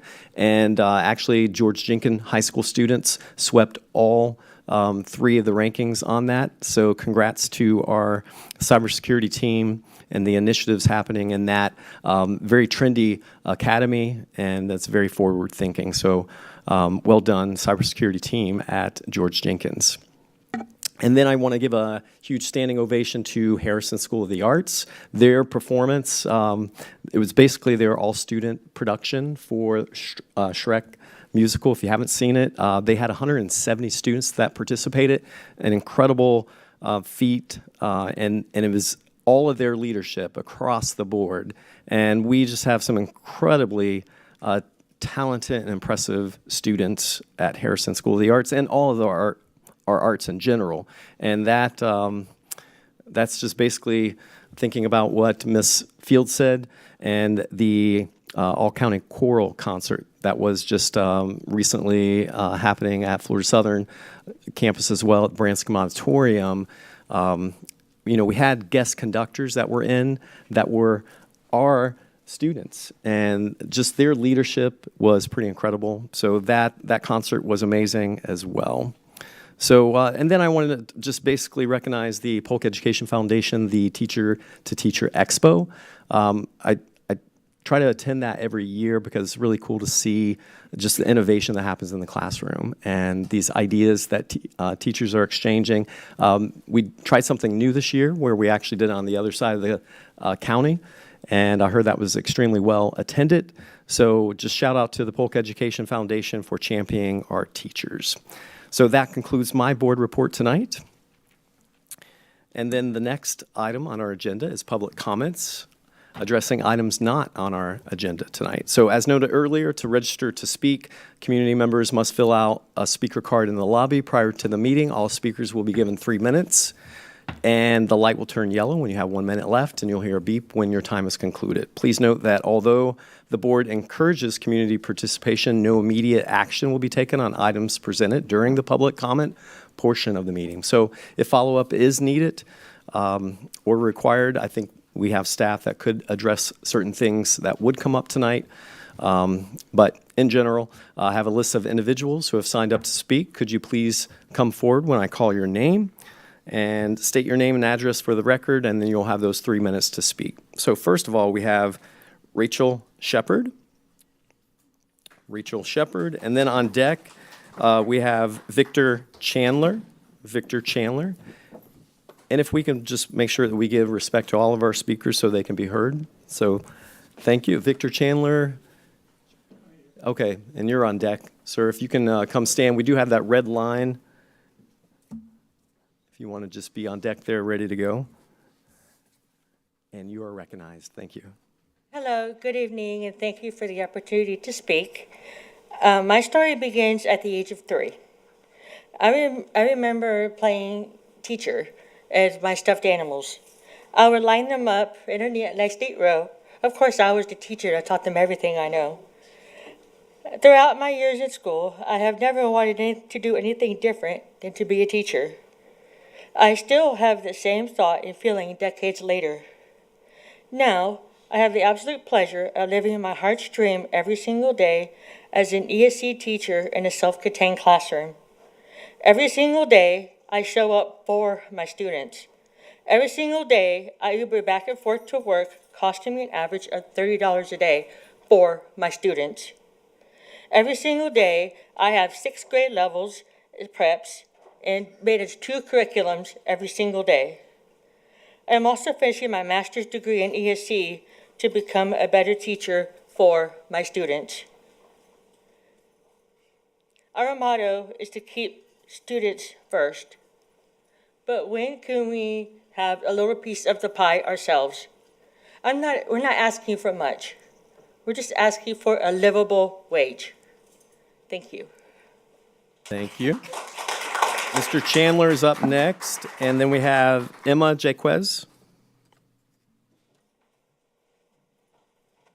Mr. Chandler, you're recognized. Victor Chandler, Eagle Lake, Florida. Last time I gave you a report on teacher and senior management pay that covered the last 5 decades. I told you I would meet with you here at the district office if you had any questions or found anything in the report that you felt was wrong. Since no one called, I assume you found the report to be accurate. I assume you now know how the pay for the superintendent, board member, and senior management increased far greater than inflation over the last 5 decades, while that for the position of teacher had a massive loss to inflation. It was due to the way in which raises are calculated. I hope that now you understand that steps raises for teachers is not a cost of living raise, as it does not increase the beginning salary, maximum salary, average salary, or even the cost to hire the same number of teachers with the same average experience or performance level. A step should be viewed as earned and an increase in pay for a teacher when adjusted for inflation. It is intended to be an incentive for teachers to return thus to the county, thus retain well-qualified, experienced teachers rather than have a revolving door to hire whoever is willing to take the job for a paycheck while they look for something better. Steps common in jobs having few, if any, promotions. Since the board member has no promotions, I gave you a proposed salary schedule for board members. Each step has the same percentage increase with 12 steps. This is due to the statute limiting a board member to 12 years. I think it would serve the citizens of Polk County well. It would give an incentive board to seek re-election. Polk County needs well-qualified, experienced board members, not ones who seek the position to pay for a paycheck while looking for something better. Polk County school system is extremely complex, whose needs can only be realized through experience. I hope you do look at that. I think those 2 proposed salary schedule for board members makes a lot of sense. Experience has value. I think the board needs to have steps in their raises so that they can understand just what it represents and what it doesn't represent. Unfortunately, too many times in this county, it has been misrepresented as to what it represented. It has been used by individuals to gain a financial advantage over others. If you look at that report, you know it's true. If you have any question, give me a call. I'll meet with you down in here. Thank you, Mr. Chandler. So we've got Emma Jaquez and Vivian Haney. Vivian Haney. Members of the board and Mr. Hyde. Well, what I'm here to share is about a wake-up call that I received as a result of updating paperwork for recent divorce that I had. I have been married for 22 years, and never did I realize that the only reason why I was able to survive, subsist, was because I lived on a shared income. We have been going through this process for 3.5 years, and the judge required that I would update all the paperwork for all of my income and expenses and so forth and so on. And I came to a realization that my expenses now as a single mom with two grown children. One is in college and the other one won't dare go to college because he doesn't want to leave me to myself because he had already done the math. He knows I won't survive. My 22-year-old put his education on hold so that he can get a job to help me sustain our basic livelihood. I come home with an income of $4,041 gross income. My net worth monthly, I could say, if we were going to count only my salary, that it's $3,200 a month, $3,207.98 exactly a month. My monthly expenses add up to $6,876 after cutting down restaurants, gifts, traveling. My daughter, for the first time, went to college this year. She turned 19 years old. For the first time, I couldn't travel to be with her. Her first birthday, I couldn't spend with her because I couldn't afford a ticket to spend it with her. It was a depressive day for me. I didn't even want to call her. First time in my life, I couldn't afford a ticket to spend her birthday with her. She's alone in college.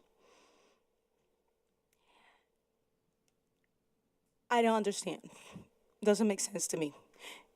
I was invited to be valedictorian when I graduated. I enrolled for a BA, MA combined in anthropology while I was working in the dissertation of my thesis, and I was sent to observe educational programs to evaluate them, special programs, enrichment programs that were designed to improve the academic performance of students, which I found were failing in our educational system up north.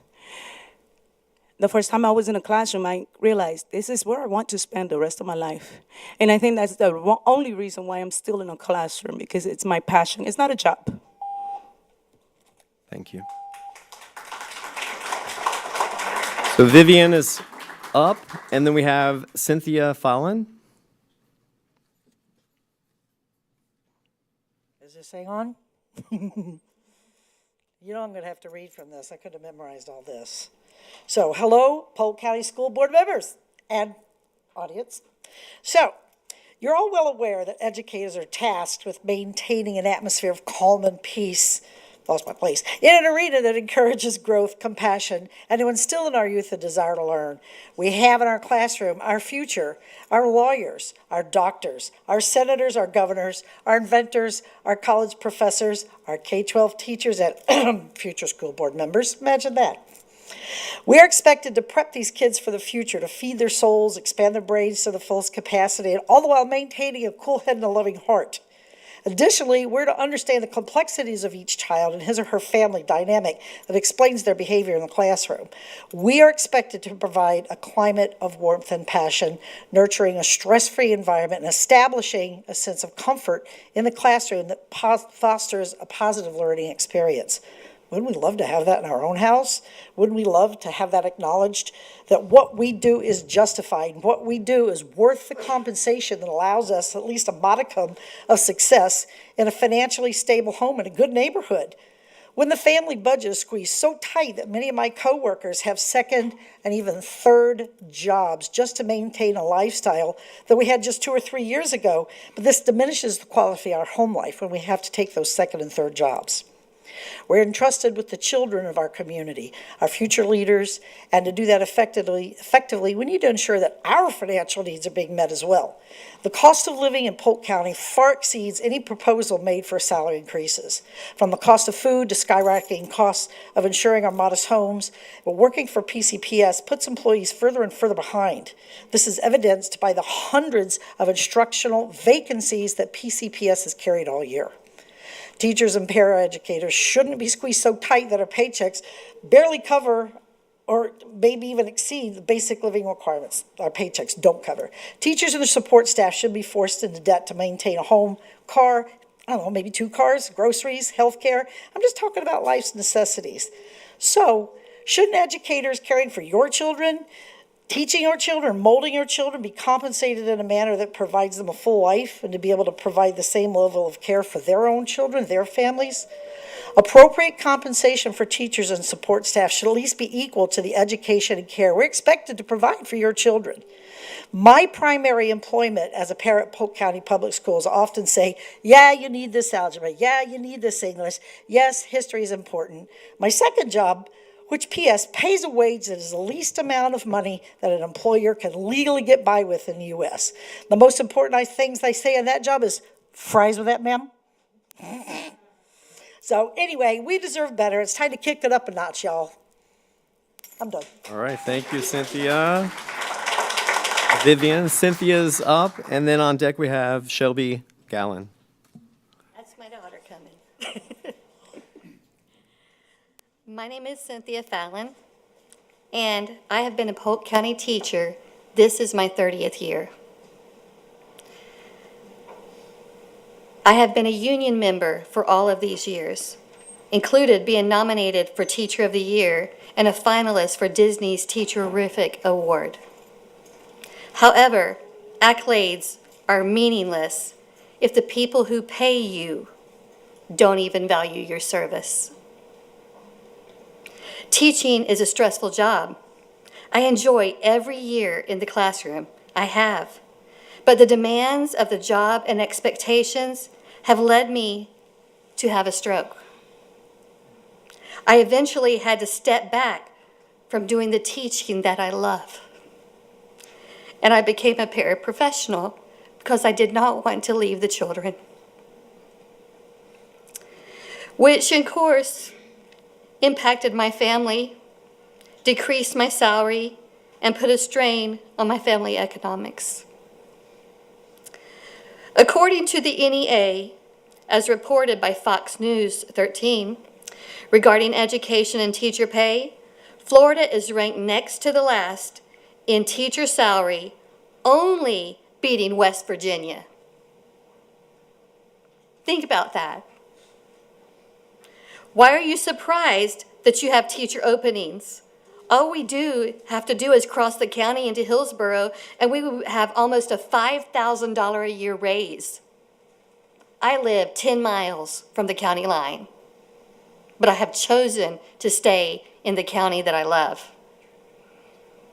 Saying you support the teachers is only lip service.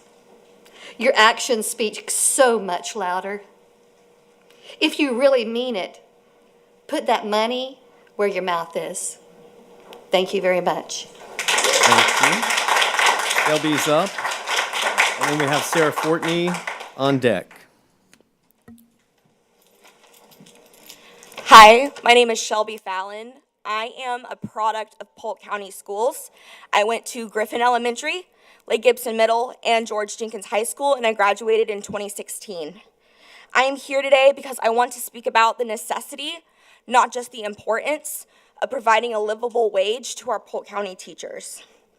I am one of the luckier teachers who came on with the new salary schedule where it was raised to $47,500. Although we are grateful, it is still not enough to offset the cost of living for Polk County. The cost of a single-bedroom apartment, not house, on average in Polk County is $1,590 a month, according to apartmenthomeliving.com and apartments.com. To qualify for an apartment, you have to make 3 times the income pre-taxed if you are lucky. A majority of apartments require 4 times the income. I am not a math teacher, but it takes simple multiplication to conclude that to afford the average apartment, one would have to make a minimum of $4,800 a month, which is right under $58K per year. When we plug those numbers, you can see we are not even asking for a wage that would allow these teachers to live comfortably, but to just merely get by. Polk County is struggling from a teacher shortage, and we shouldn't wonder why, especially whenever these numbers show that we are not being paid enough to live a solo life, especially with just teaching. Myself, I work 3 jobs and I still do not have the ability to move out on my own because of the cost of living in Polk County. Working 60 to 70 hours a week should absolutely qualify someone to be able to afford the bare minimum of a 1-bedroom apartment. It is a shame, especially when good teachers are leaving these positions because they simply have to find something else that pays better when they are passionate and care about these children. Our kids deserve educators who can dedicate all of their time to them, not fit them into a schedule, and not split their time between 3 different jobs because we are forced to find a way to make ends meet. Our students deserve better, our teachers deserve better, and our county certainly deserves school board members who mean it when they say they care about their constituents. Thank you. Thank you. Sarah Fortney is up, and we have Alicia Marshall. You're on deck. I'm a co-founder of the Democratic Public Education Caucus of Florida and a proud retired teacher from Polk County. My charge to you all is the exact same question I've asked for 40 years. Why can't we get our steps back, and why can't we be number 1 in the budget as a priority, not a leftover? Putting all students first means having qualified, certified, experienced staff in our schools, and the 4% raise, because I watched those negotiations, is not acceptable, especially knowing the surrounding districts have a salary millage in place.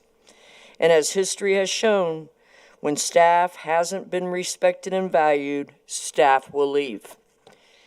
How many unfilled positions did we start with this school year? And still haven't filled with experienced certified employees. In the past election, voters mandated public schools to be a priority for the good of our communities, no matter how underfunded. Tallahassee has cheated staff and students for years. The grifting must be called out by this board. They are grifters, and they will continue to grift us. I sound like Billy Townsend now. You must call them out. Put money towards human capital in order to provide all students a well-rounded education they so deserve. And on a personal note, I am a member of FEA retired and union strong. Thank you. Thank you, Ms. Fortney. Alicia Marshall is up, and then on deck we have Tomiko Bennett. Hello, I'm actually Tomiko Bennett, and my Miko. son is Elisha Marshall. All right. So we're actually gonna have 6 minutes. First and foremost, I'm not a. Is he gonna represent his 3 minutes Yeah, he's gonna represent some of it. and speak? Yes, sir. Okay, He's gonna thank say you. something in his part, but I'm So- going first. I'm Tomiko. All right, well, he signed up first, though. So let's have him speak first. Okay, well, you go ahead and tell you. Go ahead. He's really nervous. He really is. Okay, Okay. mommy. So you're not gonna speak with us tonight? He is. Go ahead. Okay, go ahead and tell him. Go ahead and tell him. Go ahead and tell him.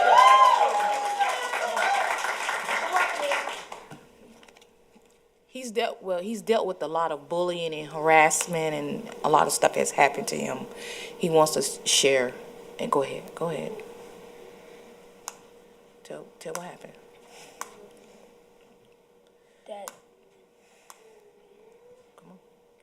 That day at lunch, I was getting picked on by 3 different kids. One kid was calling me names, calling me autistic instead. The other one is calling me basically the same thing, and the other one is walking around just copying me and calling me names. And he went to the bathroom. I went into the bathroom just to wash my hands. I went in there. He's blocking me from washing my hands. He grabbed my shirt, and I was grabbing his shirt. He pulled me into like a drying thing to have a sharp part and had a big cut on my neck. And then me and him, he he pulled me to the wall, and I said, 3, 2, 1, just let go. And then me and him let go, and then pushed me, and then said if I touch him, he'll beat my A. And then I pushed him, and then he punched me in my face, kicked me on my stomach, and stomped me in my head about like 5 times. Where? Where did he stump you? On the side of my head right here. Thank you for sharing. If you can, just close your eyes. He's kind of nervous. Yes. Okay. If you could just close your eyes for a second. Just imagine you in the bathroom trying to wash your hands, and someone comes up. You know, someone is bullying you and picking on you. First and foremost, before he went in the bathroom, there was another student. He's really nervous, not saying everything that was told to me and other people. One student slapped him in the face. He threw some food at him because he slapped him in his face. The other student went around, and then he decided to go to the bathroom. Elisha loves to wash his hands. He's one of those kids that's always trying to wash his hands all the time. He got up to go to the bathroom to wash his hands. The student, he blocked him from washing his hands. What Elisha was saying is what he told myself. But the part was, the young man, he did punch him in the face. He did kick him in his stomach.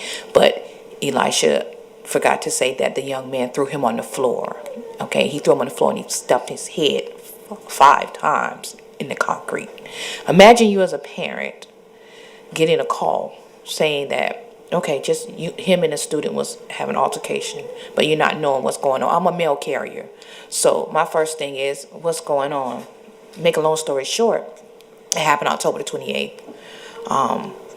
The following week, it was just a lot of stuff going on. I was, handling what I need to handle. But that next Monday, I got a call from the principal. And, the principal laughing at you on the phone because you're telling her your son is traumatized. My son is really traumatized to a lot of stuff. I pretty much came here to tell his story for a lot of kids that are, dealing with different type of disabilities. The school board needs to do more about that. A lot of our kids, you have so many young people out here taking their lives because they're being bullied and they're being harassed by students and by staff. And something needs to be done about that. I'm a big advocate on that. And if the school board is willing, something can be more into place for that. Because a lot of times, some teachers are really aware of the meltdowns. Kids have meltdowns. And if you're not really sure of which one it is versus them, just acting out, then you could take it the wrong way. We have to do better in our school system, and even partnering with the police department and stuff like that to be able to handle situations like that. I myself have, always been about, young people and kids that's dealing with special needs and stuff like that. I always say they're gifted. I don't like saying special needs because God chose them. You know what I mean? To be here, he chose all of us. And we all have a calling. But we all, like I tell my son, my hands aren't the same. My toes aren't the same. Our eyes aren't the same. No people are the same. But God created us all. Let's do something about that. Thank you. Thank you. We have 3 of our regionals. I didn't catch the name of the school. I'm assuming by the shirt it's Mulberry Middle? No, he was at Eastside Elementary, but now he had to get out of there because he's been traumatized. So the event happened at Eastside Elementary School. Yeah, I talked to the school I have 3 regionals here, and they'll follow you out into the hallway, or one of them will follow you out in the hallway and get the details so we can look into this. Thank you. Okay, thank you. Thank you, Ms. Minute.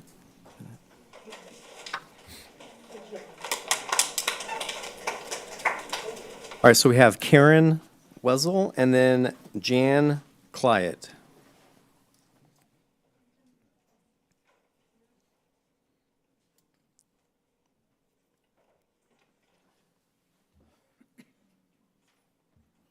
Are they present? Karen Wessel? And Jan? Okay, perfect, thank you. Correct, I was just recognizing Jan. Thank you, Karen. You're recognized. My name is Karen Welzel. I live in Winter Haven, and I'm here in support of our teachers and ultimately our children. I am the co-founder of the Democratic Public Education Caucus, and our mission is to promote and secure our public education system. And while many of you in this room will scoff at our caucus, just a reminder who is in control in Tallahassee and who is bound and determined to destroy public education. And now, the next resident of the White House has appointed, or about to appoint, the leader of the Department of Education, who has said that they're going to eliminate the education department. Please make your staff Please make your staff a budgeting priority. This board can truly put students first when students have certified, qualified, experienced teachers and staff in their schools. A 4% raise will not address the staff who will go in droves to Hillsborough and counties with the millage referendum in place. Our communities want strong public schools, and Polk needs experienced, certified staff to give students the education they deserve.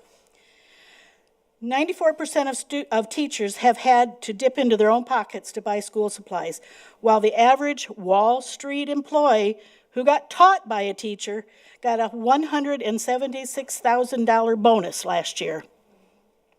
Teachers in the United States will spend an estimated $3.35 billion of their own money on classroom supplies in the 24-25 school year. The average teacher will spend $883. Something is terribly wrong here.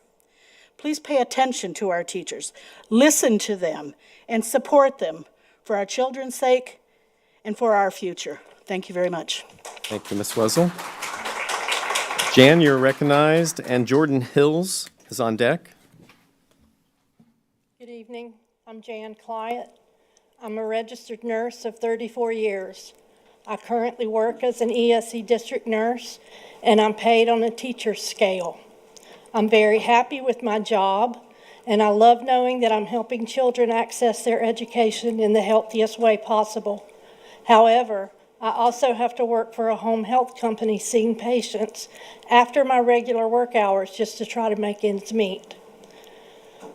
And to be honest, it's not enough. Within the last several weeks, I've been thinking I'm going to have to give up my school board job so that I can work full-time for a home company. I can't afford to rent an apartment in Polk County or afford a mortgage with what I'll make working for the school board, much less make payments on a car, insurance, groceries, and all the other expenses that come with living this life. Polk County has been identified as the fastest growing county in the nation, over 30,000 people in the last year. But Polk County still ranks 24th in the state and ranks 50th in the country for average teacher salaries. The average salary for Florida teachers is below the state's minimum living wage. We can do better, and we should do better. Teachers teach and train every other profession there is, yet remain one of the lowest paid professions. Teachers and nurses must keep up with the latest developments in their field, along with certifications, and continuously update their knowledge and skills, just like most professional careers. If we're expected to be professionals, then we should be paid as such. Thank you. Thank you. Jordan Hills is next, and then on deck we have Kara Moore. No one that's come here today got into the educational field because we thought we were going to make it rich. At the same time, we did expect to be able to pay our bills. Many of my coworkers have to supplement their income with second jobs, a spouse's income, or even take on roommates like I've had to do. We have two problems I see that's currently surrounding our teacher bargaining: overpay. Teachers in general just don't get paid enough, and the lack of proper funds to decompress our pay so that veteran teachers can receive a pay that's indicative of their value. There's not much to argue about or to prove to you about the lack of proper pay for experienced teachers. That's just a duh. At the end of the day, you should be ashamed that until last year, our pay scale did not allow for a raise for the first 13 years of working in this district. I am good at arguing, though, about teacher pay when it comes to the cost of living. I think it's an important place to start with housing, right? We already talked a little bit about apartments, but on average, a one-bedroom apartment in Florida is $1,300 to $1,500. If you want to go cheap, like, well, us teachers have to do all the time, you'll be able to find a one-bedroom apartment in Polk County for $900.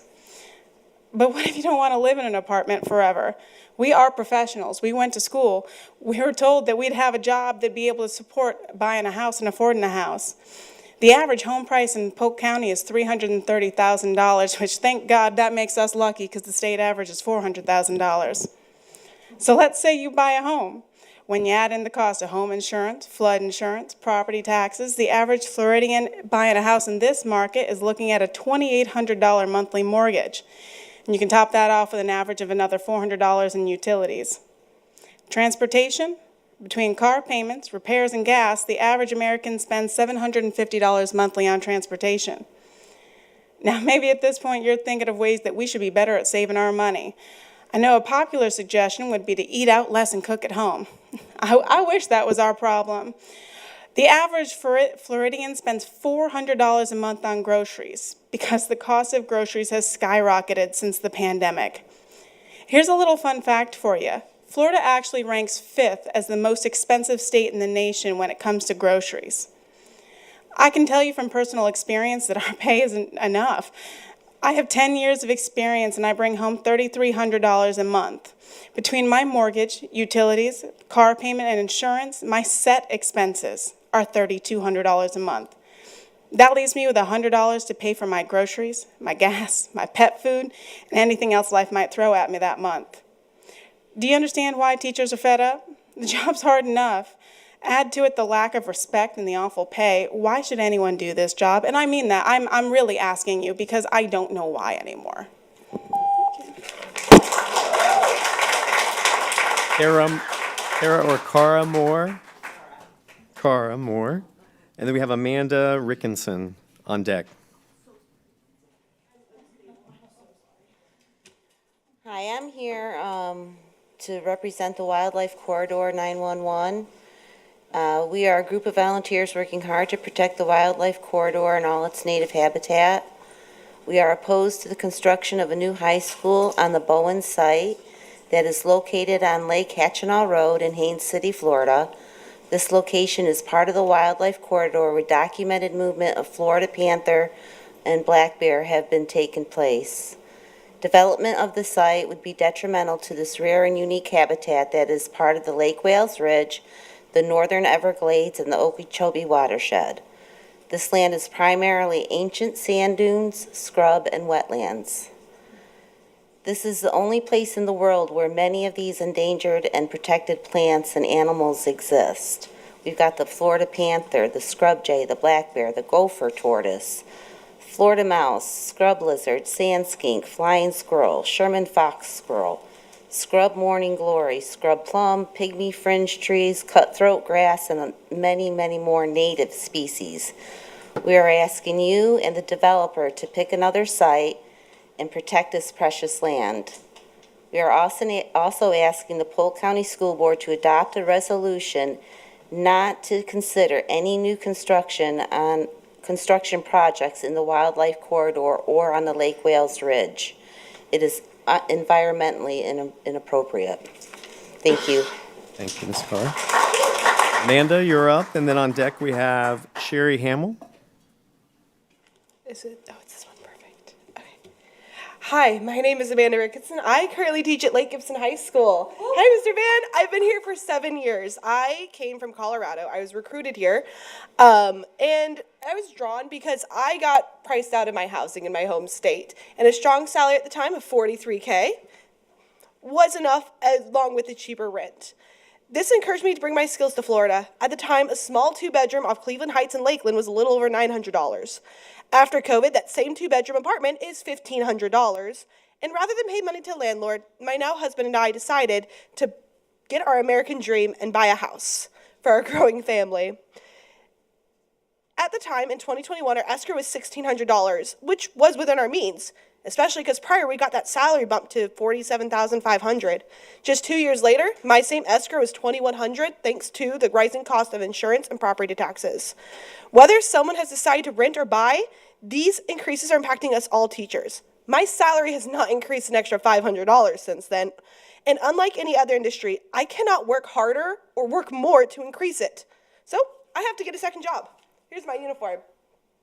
In fact, I think I've seen some of you guys at Best Buy before, where you can find me selling computers, customer service, or whatever they need. Each year, my overall rating is highly effective. I spend countless unpaid hours tutoring my students and pushing them to improve their reading and writing so they can get their degree and be successful. But in the last few months and years, I have had to spend more time working at my second job. Each month, despite us working more and more, we barely make enough to scrape by. But I do it for the kids. I love my job. Polk County's motto is students first. However, because I too have to fill Maslow's needs of the hierarchy, there's a lot of things my second job cuts into that I cannot do for the kids.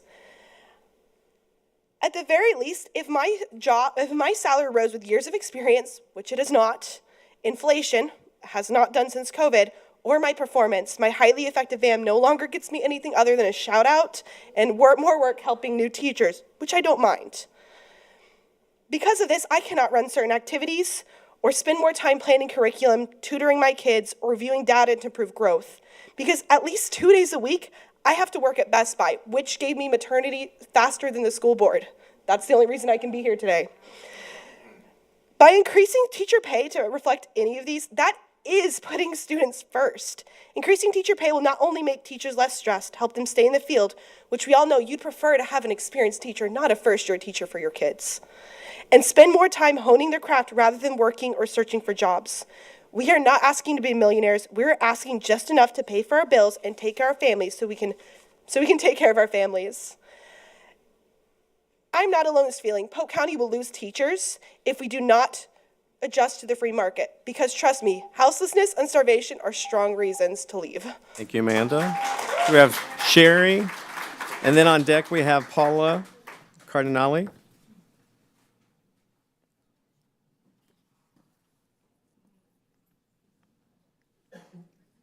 Recognized. Good afternoon. My name is Sherry Hamill. I live in Winter Haven. I work at Auburndale High School. I've been employed with the Polk County Schools since 2016. It's well known that teaching is a low-paying profession, and it's said that teachers teach for love, not for money. And I chose to do that about 9 years ago. I was a career changer. I went to the Great Florida Teach-In, and I was offered a job from Hillsborough County and Polk County. I didn't know either county. I chose Polk County because Polk County paid $2,000 more than Hillsborough did, okay? Because it really is about the money. I love the kids, but money matters. So I started a salary of $40,000. However, that was about $11,000 pay cut from what I'd been making outside of teaching. But what I didn't know as I entered teaching is that my adult daughter, who has mental health issues, would end up homeless because I couldn't afford to pay $200 more in rent. But that's basically what happened. My daughter lived with me in Winter Haven. I had a 2-bedroom place, $1,200 a month.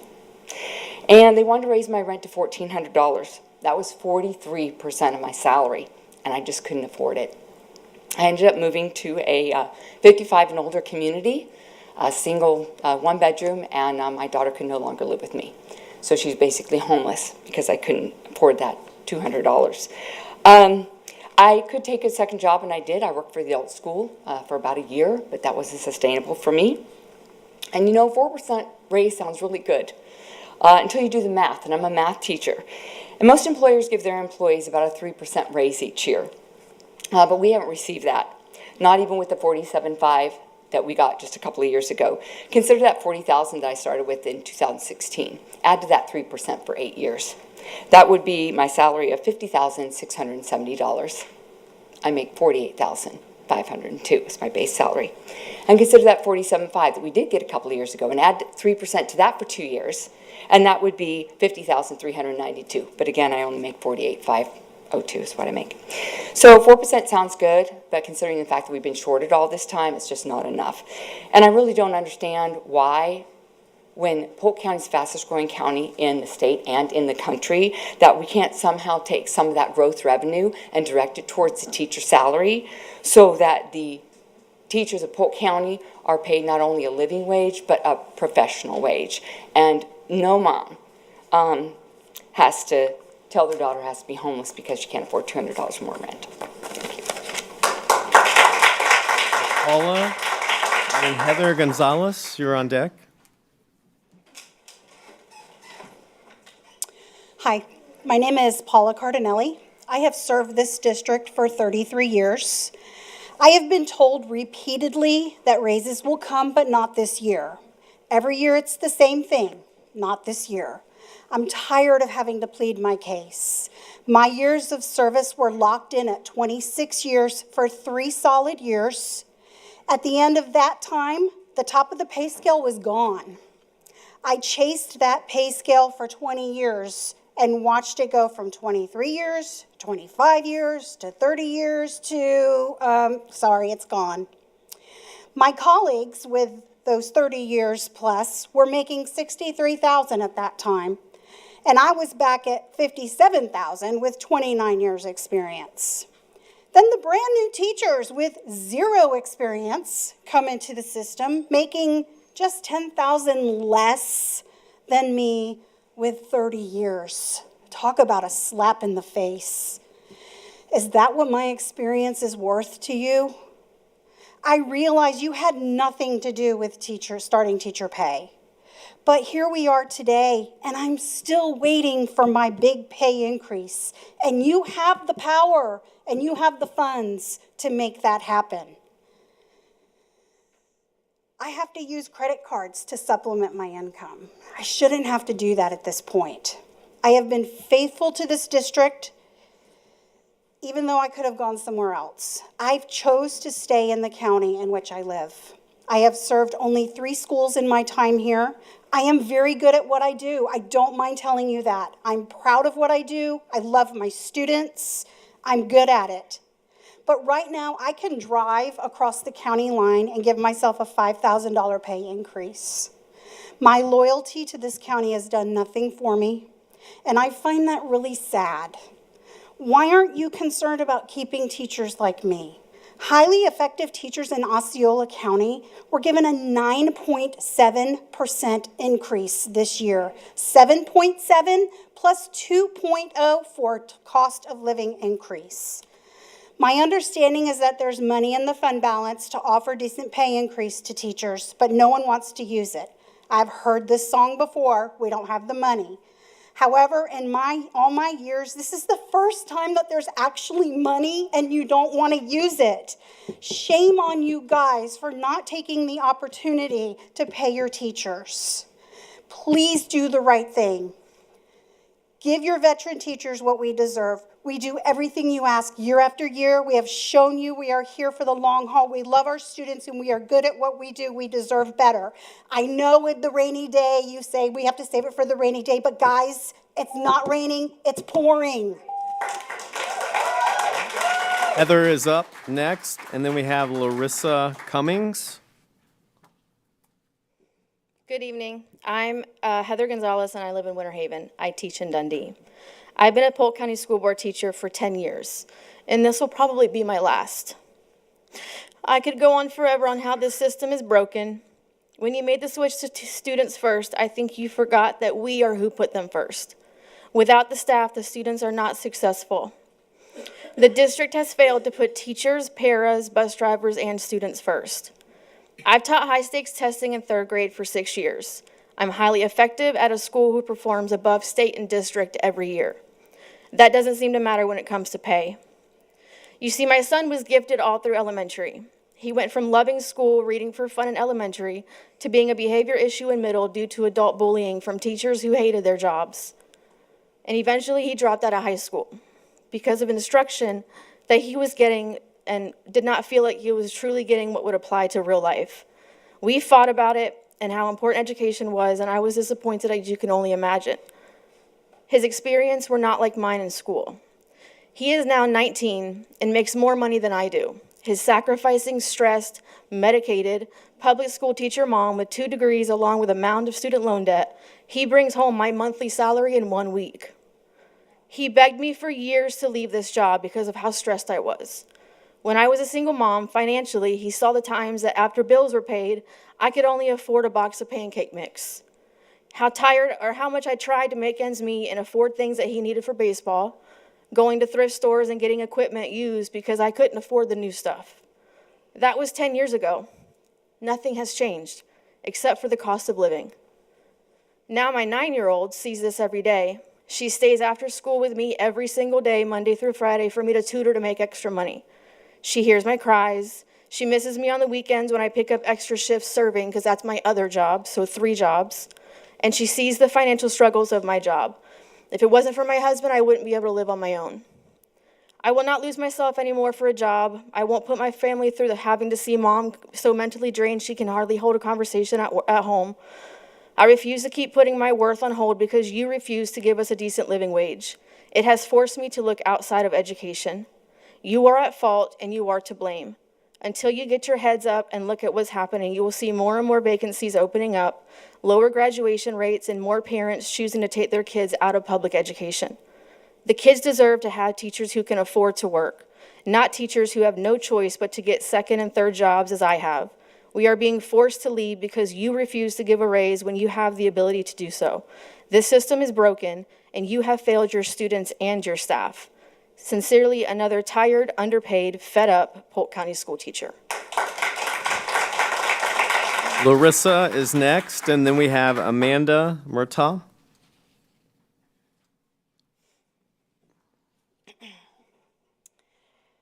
Hi, my name is Larissa Cummings, but I am speaking on behalf of another teacher.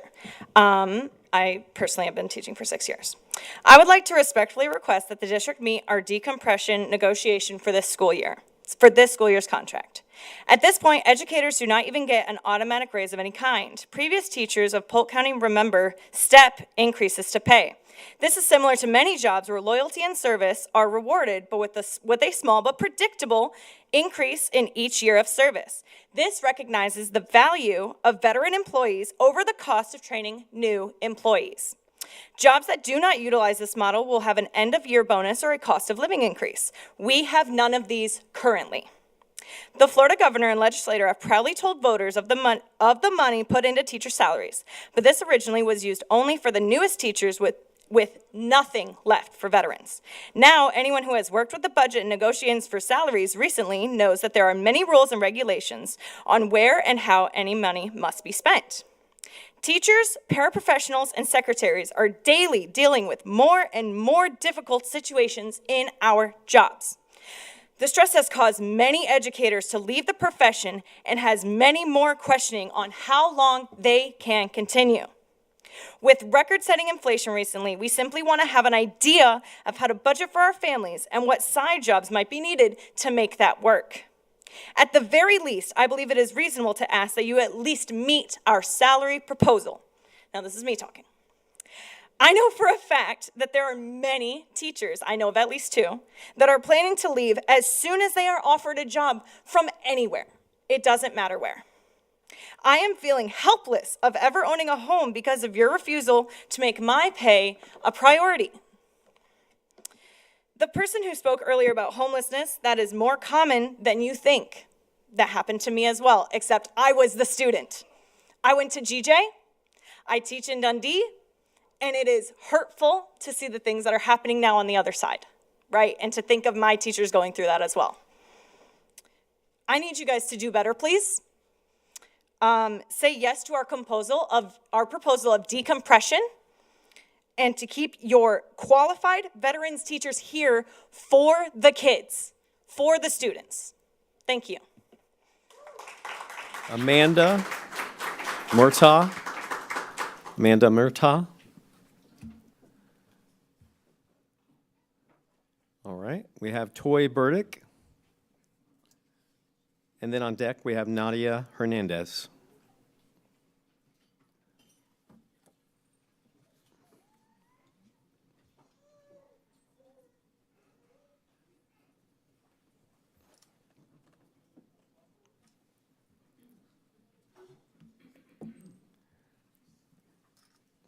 Good evening. Toy Burdick, Auburndale, Florida. 1 year ago, I resigned from Polk County Public Schools after 17 years of service. I decided to leave for myriad reasons, but the primary motivating factor was the stagnant salary. In 2020, I learned that 14 years of experience carried very little value. When the starting teacher salary mandate was passed, I was making a mere $1,500 more than a teacher with zero experience. And in subsequent years, the district continued to find excuses rather than solutions to bridging the gap and decompressing the pay scale. It left me feeling undervalued as an employee. As rewarding as teaching can be, those moments were becoming few and far between and did not outweigh the financial strain of being underpaid for so many years, especially because my husband is also a Polk County teacher. Although I have returned to a corporate career earning significantly higher salary, I am here tonight in support of my husband and all the other amazing teachers who are deserving of being put first for once. My husband is a great example of someone especially deserving of being paid what he's worth.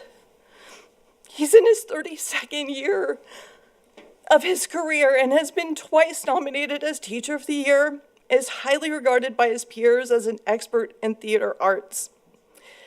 Yet despite 3 decades of commitment in the classroom, his salary pales in comparison to what someone in any other field would be paid after so many years of dedicated service. I'm here tonight to implore you to take steps now to finally put teacher salaries first. Thank you. Thank you. Nadia Hernandez is up, and then we have Kat Nickel. Good evening. My name is Nadia Hernandez. This is my 22nd year as a teacher. I have a bachelor's in psychology, a master's in early childhood special education, and a master's in school administration. And I have to get a second job after work, and I had a third one, but I couldn't keep up with all 3 of my jobs, so I had to leave one of them. And I still do not make enough money to pay my bills. I have to be taking from Peter to pay Paul, and then next month catch up and pay late fees on my bills. I'm gonna see the rest of my time. Hello, I'm Tony Montoya. I am. Sorry. What is happening? I just want to make sure, point of order here. Oh, I just didn't have anything else to say. And She conceded her time. I ceded my. Not necessarily in policy. I'm sorry. Did you sign up? I tried to sign up, but the line outside was so long that I waited. I came straight after from work, from a grade chair meeting in Auburndale, and couldn't get a ticket. I mean, you're the appointed one to speak, so I prefer that you allot your time and use your allotted time. Wow. You can't read my card, I don't think. It's bullet pointed of how I started as a bus driver 16 years ago, and now I'm a teacher. Thank you. All right. To continue then, I still do not make enough money to pay my bills. I can actually testify that I was recently summoned because I owe credit card bills that I cannot pay because my salary, my gross income comes out to, I get paid bi-monthly $1,600 every 15 days of the month. That's my salary right now, with 2 master's degree. Let me remind you of that. My bills with my mortgage, my car payments, gas. I'm a district-wide employee, and I travel all through the district. And also, let me keep you informed that however you're paying mileage, it doesn't pay enough because of the way that our office or work offices are assigned.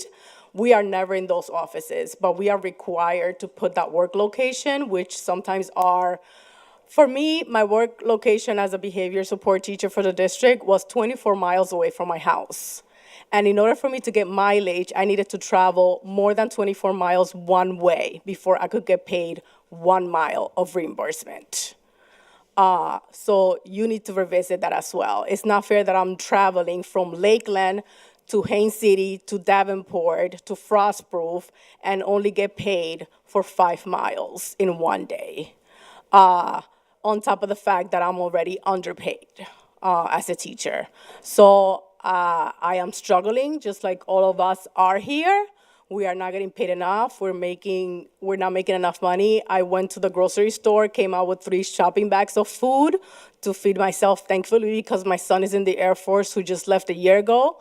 And he has to send me money out of the money that the government gives him to supplement what my bills are on the month. He pays for my cell phone bill that I have to use for this job because I don't have an office. My supervisor texts me at my personal phone number that the district does not pay.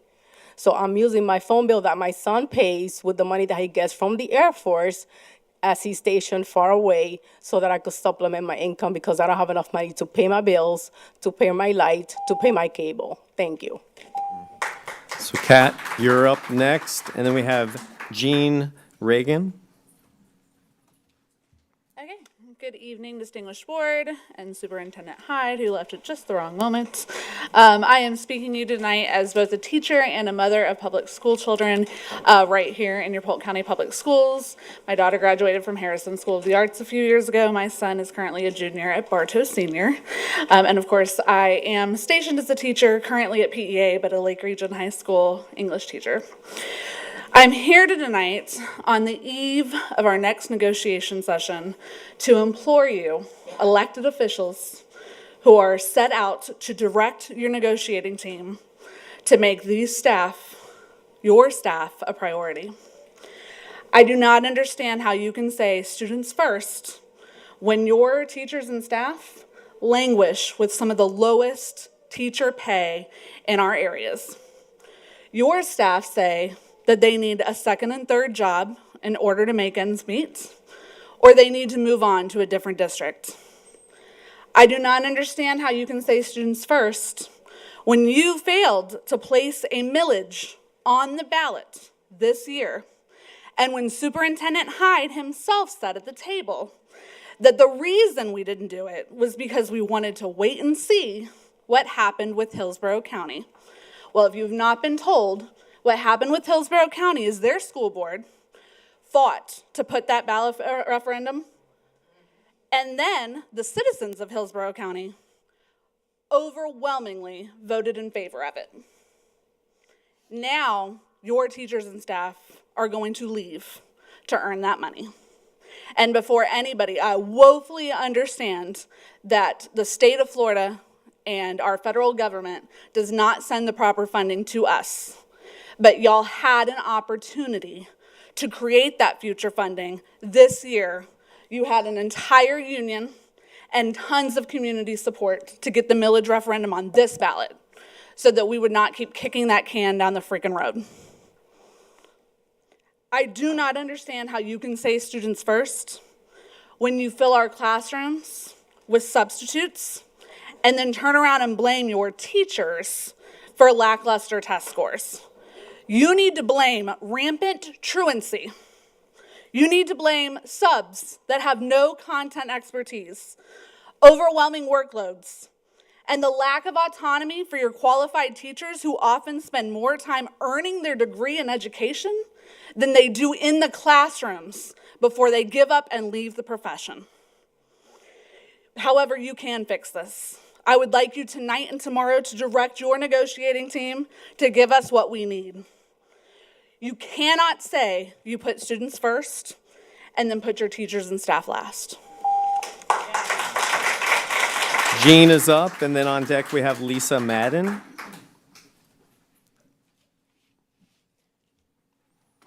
Ladies and gentlemen of the board, and Mr. Hyde, thank you for the opportunity to let me share my story with you. My name's Jean Reagan. I'm an ESC teacher in North Lakeland.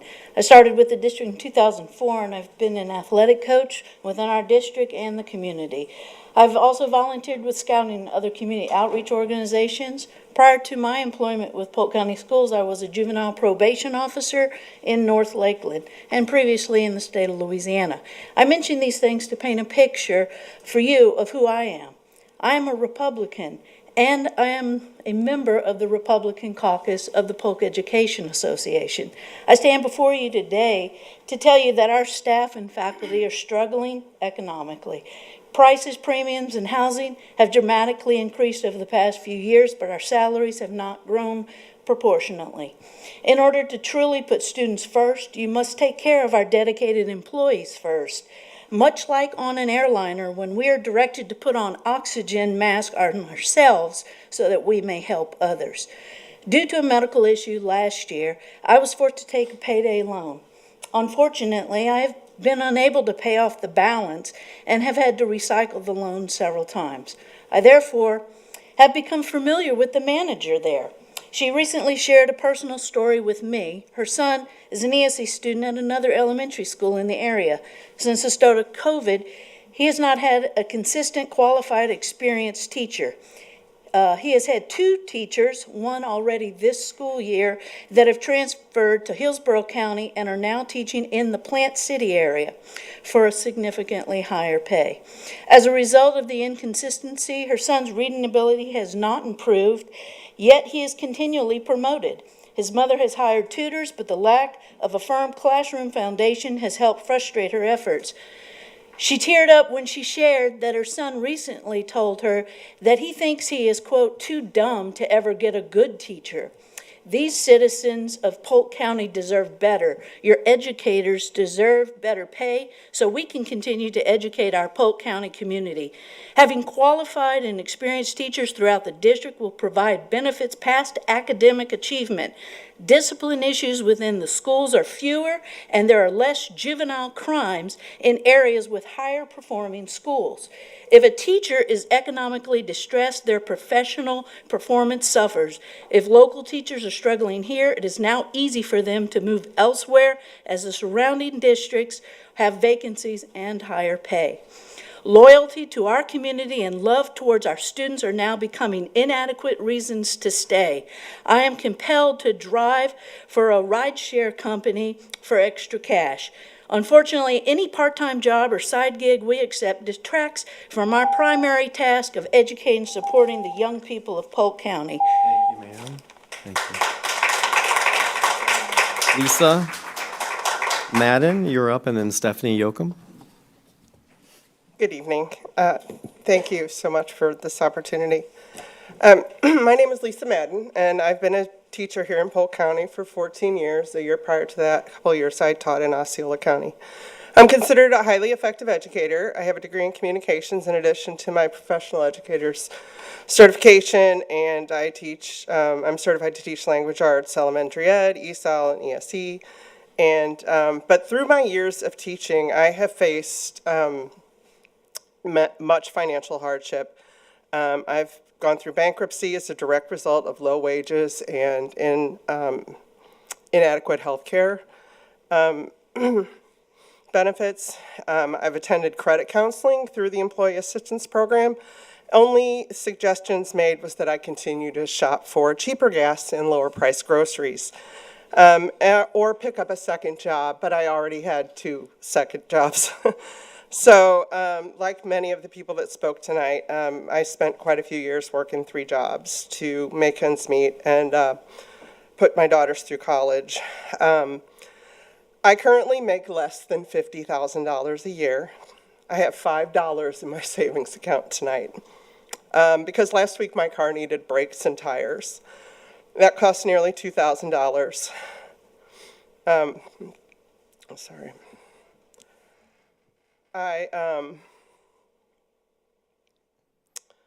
This Thursday, I'm having surgery, and the issue was discovered in a recent CT scan.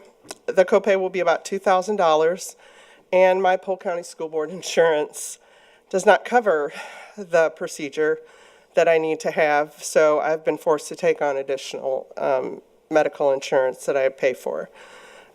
Just to get the necessary medical care and treatment that I need. I'm afraid that this turn of events will force me to leave a job I truly love. Every day I show up before contracted hours and leave after contracted hours without a break for planning or even a lunch. I'm not the exception, I'm the norm in the world of ESE. I work from home on IEPs, writing IEPs and lesson plans, but I'm not compensated for this time. But if my doctor doesn't clear me to return to work on December 6th, I'll be forced to take unpaid leave, adding to the avalanche of debt heading my way for the holidays. I respectfully request that the board consider the value of teachers like myself and end this low-wage issue that has plagued Polk County for years. Thank you. All right, Stephanie Yoakum, you're recognized.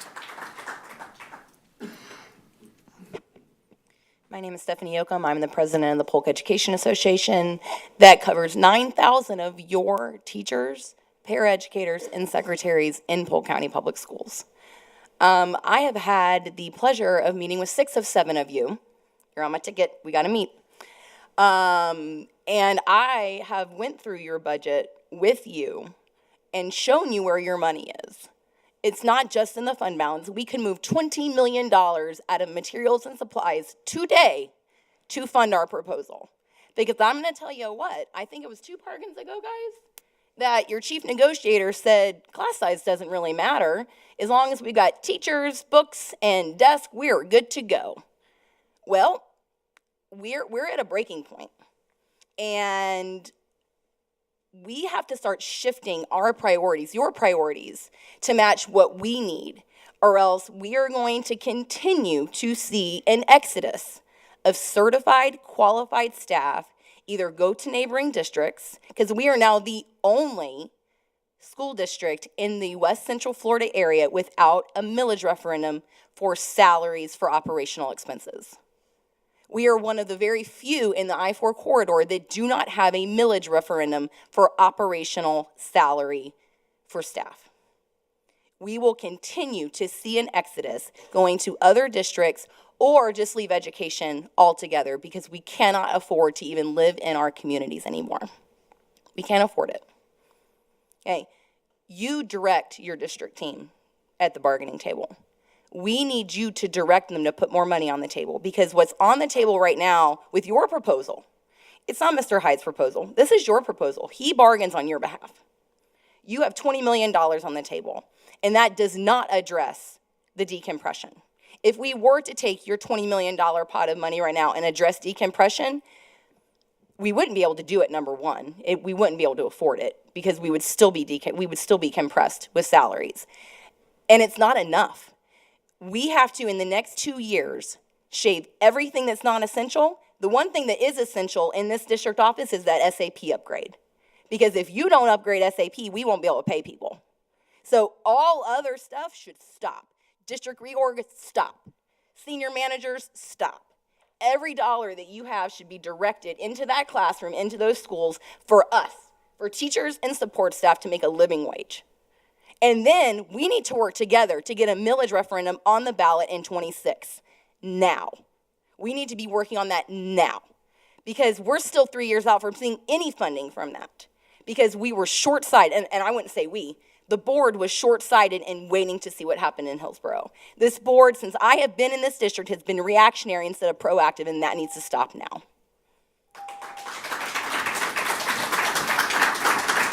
All right, board members, any other business to come before the board at this time? All right, the meeting of the Polk County School Board is now adjourned. Thank you.